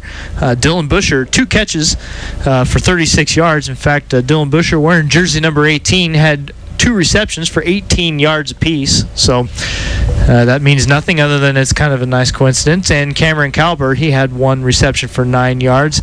And Colin Weymouth, 2 catches for 15 yards. So 1, 2, 3, 4, 5, 6, 7, 8 different Effingham receivers caught passes today. That's something we talked about all season long, was that not only does Landon Wolf throw the ball well and make good decisions, but part of that's because he uses all his receivers. He doesn't just have 1 or 2 guys he trusts. He has a whole stable of receivers that he could and did use all season long. Got away from Effingham a little bit in the playoffs, partially because of what was being thrown at them, and you always just have to kind of adjust to the defense that's being played against you. But today, the openings were there, and the Hearts' passing game made the most of it. Dawson Witten, he punted twice today. Both of those in the first half came out averaging an even 32 yards on his kicks for the day. And we need to make sure we give Parker Wolf some credit. He had, especially in the first half, he knocked away a lot of passes. He had an interception, an 18-yard return that unfortunately ended with a fumble at the end of it. Reese Evans, we also need to give him a shout-out for the fumble recovery he had in this game. Shackelford had 4 kick returns today. You notice they started kicking away from Kendall Ballman, and he had 4 kick returns for 50 yards. Ballman, 2 returns for 21, and Jet Gillum, a 6-yard return when he was the up man that took one. And I think at this point, Greg, I have worked my way through the statistics. So there you go. Effingham comes up on the short end of a 42-35 score in this state quarterfinal game against a highly touted Kankakee McNamara team. And Hearts played their hearts out. They did everything they could. Came out, set the tone, played very well from the beginning. But we talked about it in the pregame. This is a team that's too good to make mistakes against. And handful of turnovers, there in that third quarter, and some quick strikeability from Bishop Mack, and that ended up being the difference in what was otherwise just a great competitive game. And as always, I have rambled on just long enough to give Coach Hefner a chance to get up to the press box, and with that, I will hand over the headset for the final interview of the season. Very good. Thanks, Dustin. Wonderful job on the stats. We'll get Brett Saddle up here for the post-game visit. Final score again, Kankakee McNamara 42, Effingham 35. And Brett, I can't tell you how proud I am of your kids. I appreciate it. See if we can get through this beginning part of it. Yeah. It's like I told him, you get into this and you have thoughts on what you would like your program to look like and what you would like your teams to look like. And today was probably the epitome of that. Plenty of chances to throw in the towel, and you just keep playing. And we talk about you don't play the score, you don't play the opponent, you're not playing anything but that one play. And you want your guys to do that for 180 plays, however many there are. And chances today that they would have been easy to fold up tent and say, well, this is too tough, or and they just keep playing. I mean, it's unbelievable, and it says so much about them and their character and their will to fight. And as a coach, that's what makes you proud of all of them, because going forward in life's not going to be easy. They're going to deal with a whole lot worse things than losing a football game. And if they can continue in life to battle and fight and pick themselves up and go like they did today, 10, 15, 20 years down the line, they're going to be pretty successful. And just unbelievable. It had to be a heck of a game from a fan standpoint. It had to be an unbelievable game to watch. Had to be. And to broadcast. Yeah, it had to be. I mean, just proud of it. And the other thing I told him, just so happy that, man, there are a lot of guys that made plays. Yeah. And if you're going to go down making plays and go down swinging and go down taking chances, and man, we had some guys make some plays. Holy cow. I don't know where to start, but I guess I'll start with a guy because it was the first play of the game and it kind of set the tone for how things were going to go. Tristan Duncan hadn't played for a month. I saw him the other day. I said, did you get a play? He says, yes, sir. He was so fired up and came out and caught that pass. Yeah. And that set the tone for the rest of the game. Yeah, it was nice to have him back out there. I mean, all those guys, he's dying to play. Herb was fighting through an ankle. Kendall's fighting through a shoulder. Mason Hasty, like, people who don't realize what Mason went through. I mean, my guess is he's probably got a couple broken bones in his hand. They cast it up the best they can on the sideline, and off he goes. He's back in and playing. I mean, just guys that want to lay it all on the line and want to compete and want to fight, and all those things that nobody hear about, nobody find out about, that everybody's dealing with. Right. And when you have guys that it's that important to them and their family, but to them, where they're going to get back out, like, you got to drag them off the field, and that was the way they today. I think if there's about 4 more minutes left in that game, who knows what might have happened. Yeah. Third quarter, I want to focus on it for a minute anyway. It got a little sketchy there, and they scored 3 touchdowns in a real hurry. We gave some short fields. You just can't do that. We talk about it, and it's a process. Everybody says, last year point to something, and this year point to something. Last year it took a week 2 win. This year it takes a week 3. Like, winning these kind of games doesn't just happen. Like, everybody wants it to magically happen, and it doesn't. The 2 hardest things nowadays in the world, from a coaching standpoint, are getting kids to accept their role, because it's such a me-oriented society that everybody wants to be the star, and if you can get 53 kids to all buy into their role, and get them going. Well, that's the first thing you have to do. The next thing you have to do, you have to learn how to win these games. You have to learn you have to be in them, and you maybe sometimes you might have to fail, and you might not have, But I know this: the next time we're in this spot, our kids are going to look by our program's going to look back at this and go, just keep playing if something happens. But when you get into these high level games, the margin for error, you don't have much margin for error, and it goes down. And we talk about it. You're only going to get so many chances to make plays, and when you get those chances, you better make them. And that's why I was so proud. We had a lot of guys make a lot of plays today, but yeah, we knew going into it, it's probably how people felt last year trying to tackle Terrence. We knew the tailback was good. We knew we had to keep him in front of us, and then we knew when they hopped into their spread stuff that their quarterback was good if he sat back there and let him throw. And we weren't going to sit back and let him throw. It was similar to Muhammad. We were not going to let him sit back there and throw. We were not going to try and cover those guys running across. The problem with that is if you bring pressure and you don't get home, or you don't keep him in the pocket, then it opens yourself up. They made a couple of adjustments. We got a couple guys picked off on the outside. I thought, I don't know, head in front, head behind, but neither here or there. We think, you put pressure on, you think you might get a holding call, you think you might get something, and you end up not getting in. The guy gets outside you, and off they go. But that was our game plan going in defensively, was if we could keep 5 in front of us and tackle him, and then if we could get some pressure on them in their one-back stuff, we thought, okay, defensively we'll be all right. And in all honesty, similar questions, Greg, that we had about our team last year.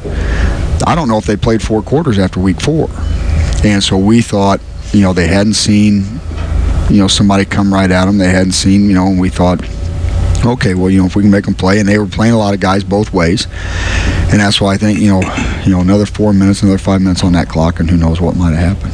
Without a doubt. I would be remiss if I didn't let you take some time to talk about your seniors. Yeah, it's. I have the list handy just in case you need it.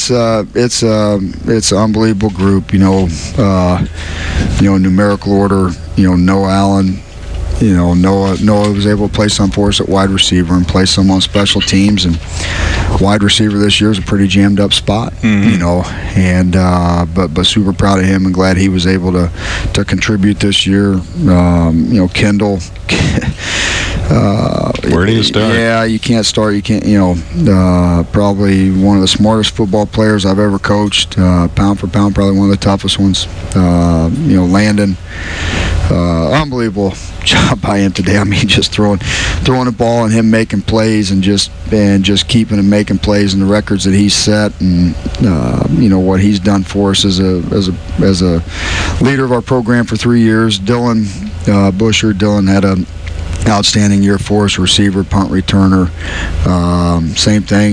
He played quite a bit last year, and happy he was able to stay healthy and keep playing for us. Ethan played some special teams for us, and it's always tough when some of those older guys have to hop in there and play some scout team, and he did every week. Hopped in there and played some linebacker, and did a great job. Caleb Keeney, I probably can't say enough great things about him.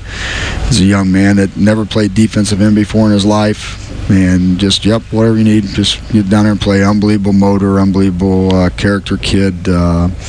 Tremendous season by him. Gage Franklin, same way. Gage just waited his turn. He had 2 pretty good linebackers in front of him, and just waits and a number of plays he made this year, and the adjustments that we were able to do defensively because of his understanding and Kendall's understanding of the defense will be missed. Joey Duncan, rotated in a lot for us at defensive tackle this year. Had to play a little bit of defensive end when Austin got rolled up in his ankle. He came a long way from where he was at as a freshman, and super proud of him. Reese was a 2-year starter for us, played a lot of games, and got a fumble recovery. Yeah. Just his continued development, and super proud of him. And Jason Bolin, same thing, 2-year starter, had never played center, moves over to center, and just does a phenomenal job. We'll certainly miss him. He's kind of the personality of the bunch.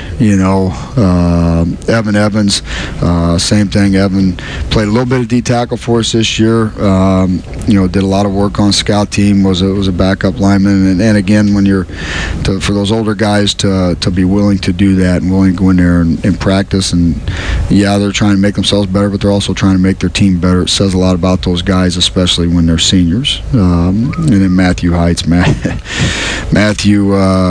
2-year starter, big old body out there at weak tackle, and great understanding of what we're doing.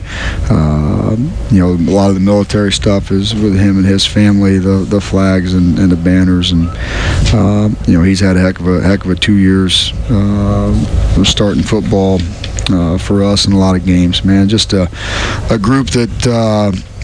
There were more than twice that when they started as freshmen, and for those guys to stand there and hang it, it's like I told them. I said, you think of where we started this thing 4 years ago, and I said, think about what you've been a part of.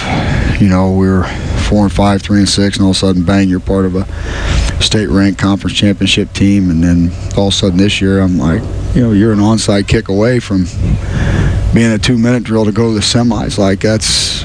At chances when you're down 2 scores, and it would be easy to fold up tent and just say, well, it's been a good year, let's get on to our winter sports, and they just keep fighting and they just keep playing, and that is probably what makes you proud, and you hope that everybody looks out and sees that.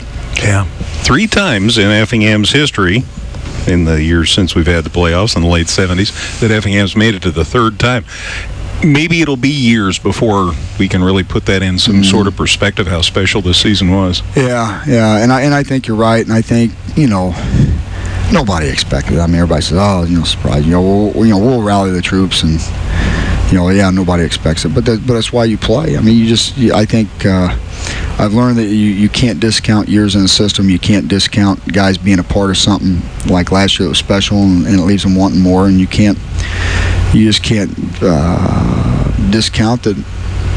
They didn't listen to anybody, and they just okay, all right, we'll just keep playing. And again, as a coach, I mean, that's all you can ask for, because if they can do that in life, then they're gonna be pretty successful.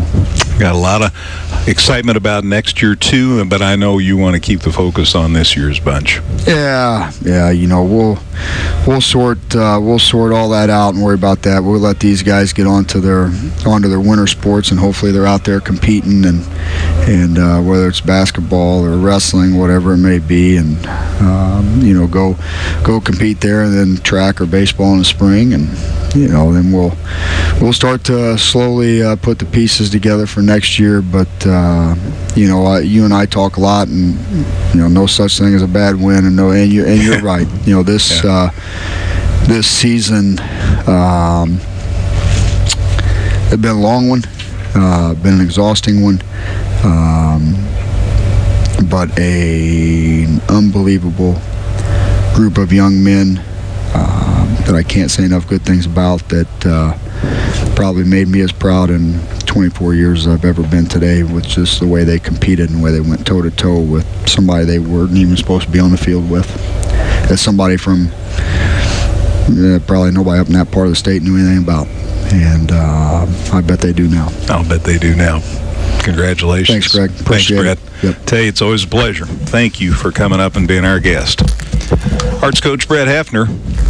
9 wins for the Hearts each of these last 2 seasons. Final score here, 3rd round playoff game. Kankakee McNamara 42, Effingham 35. Let's send it back to the sports desk. Brian, what do you have for us in the way of scores, sir? All right, thanks, guys. 1A action today. It was Argenta Oriena over Central A&M, 56-21. Camp Point Central beat Concord Triopia, 38-14. In Class 2A, Moreau Forsyth over Tuscola, 63-28. Also in 2A, Decatur St. Teresa over Tri-Valley, 27-14. In 3A, Carlinville beat Williamsville, 35-21. It was Monticello over Greenville, 63-21. Other 4A game today, Richmond Burton defeated Coal City by a score of 17-14, guys. Thank you. And again, coming up at 6 o'clock tonight, that ought to be a Rock'em Sock'em Robots game at Taylorville. Rochester and Taylorville, to find out who else moves on from the South. to the Final Four. It ought to be quite a night. And again, that one starts at 6 tonight. Matt will have scores for you in the morning. Brian, thank you very much for coming in and helping out running the ball game. We appreciate that. And thanks for the help. Thanks to C.J. Schmidt, who was here to videotape this, and we'll get it up on the website sometime this next week, so stay tuned for that. Thanks to all our sponsors. We had 30 football sponsors this year. They know when to get on with a good one here. The sponsors this year included Roy Schmidt Honda, Dietrich Bank, Dan Heck Chevrolet Toyota, Fieldcrest Homes, Washington Savings Bank, Jansen's Heating and Air, Barlow Lock and Security, Andy's Health Mart Pharmacy, Stevens Industries, New Health Chiropractic, Effingham Express Care, Midland States Bank, Sarah Bush Lincoln Health Center, McMahon Meats, Favorite Things, Wright Furniture and Flooring, Northside Ford, Midwest Hoppers and Pickup Accessories, Mosier Donsbach Country Financial, and shout out to the best field announcer in the game, Scott Mosier. Boy, he does a wonderful job here, and he's done it for a long time. Niemerg Steakhouse, Crossroads Bank, John Booz and Company Factory Outlet, Brown's Drugstore, Heart and Home Realty, Tom Henderson State Farm Insurance, HSHS St. Anthony's Memorial Hospital, Martin's IGA Plus, Taylor Law Offices, Tammy Douthit Country Financial, and Apex Network Physical Therapy of Effingham. Those were all sponsors for high school football this year. And, of course, thanks to our pregame show sponsor, Dan Heck Chevrolet Toyota, and our friends for the halftime show and the post-game show as... my aging mind starts to leave me. Help me out, Brian, as far as our halftime and our post-game show sponsors. Compass Advisory for the half and the Glenwood for the post-game. Thank you very much. Sorry. And they've been doing this for more than a few years now, so thanks to them for their sponsorship on the pregame, the halftime, and the post-game show. Thanks to Dave Woltman, who never gets the recognition he ought to get. He got an award a couple of years ago for being just a whale of an athletic director, and he certainly is that and more. And I know it's been a crazy couple of weeks and crazy couple of days, for that matter. And a lot of you know what I'm referring to as far as yesterday. But does a great job. Good friend, too, for a long time. So all the best to you, David. And now we get ready for winter sports. And thanks to everybody at the station. Y'all are such good help, Brian and Flex and Kenna and anybody else who runs a ball game for us. It is so rewarding to have people back at the studios that do such a good job, often with very little recognition. If you see one of them, tell them thank you for the job they do, because Dustin and I'd have a hard time without them doing a wonderful job back at the studios. I want to give a shout out to my buddy Zach Dietzen. Zach's last day was yesterday and has helped us so much on sports and in a lot of other ways, going on to more adventures, but still going to be in town, and we're thankful for that. So we will look forward to seeing Zach in the future, and all the best to him, and hope that little boy grows up to a good son to his daddy. And thanks to Dustin White. I tell you what. Well, you know what? I want to say thanks to Millie Lang, who posts most everything that you see on the sports pages on the website. Of course, the veteran for the Daily News for many years, and came over and helped us out and just does a great job. Was here taking pictures, by the way, today. And so we'll see some of those photos up on the website in the next few days. But Dustin White, for my money, is the best stat man in the land. And I appreciate his comradeship on a broadcast. Dustin, it is always a pleasure, and thank you. Well, you know, you've got a limited number of stat men that you're exposed to. So, you know, I'm sure there's greener pastures out there, but it's always fun to be a part of this, and to be a part of a big listenership. I mean, you got a lot of people that want to sponsor this, so that tells me that a lot of people want to listen to it, and the word gets around. And so, you know, it's a fun thing to be a part of the most respected crew in town, and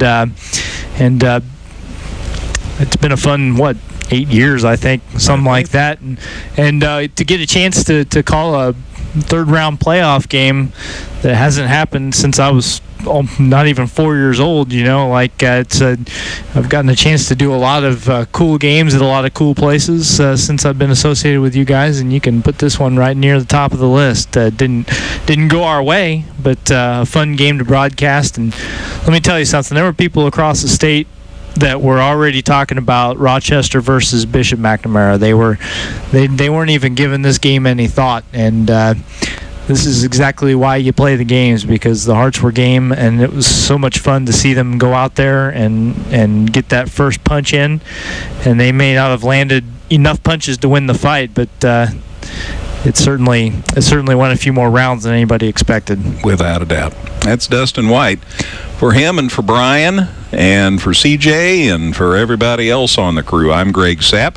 We're going to take 1 week and 2 days off, and then we'll be back with basketball. Yeah, we're going to have our first basketball broadcast on Monday night, the 19th, from the St. Anthony Thanksgiving Tournament as the Bulldogs open their boys' basketball season.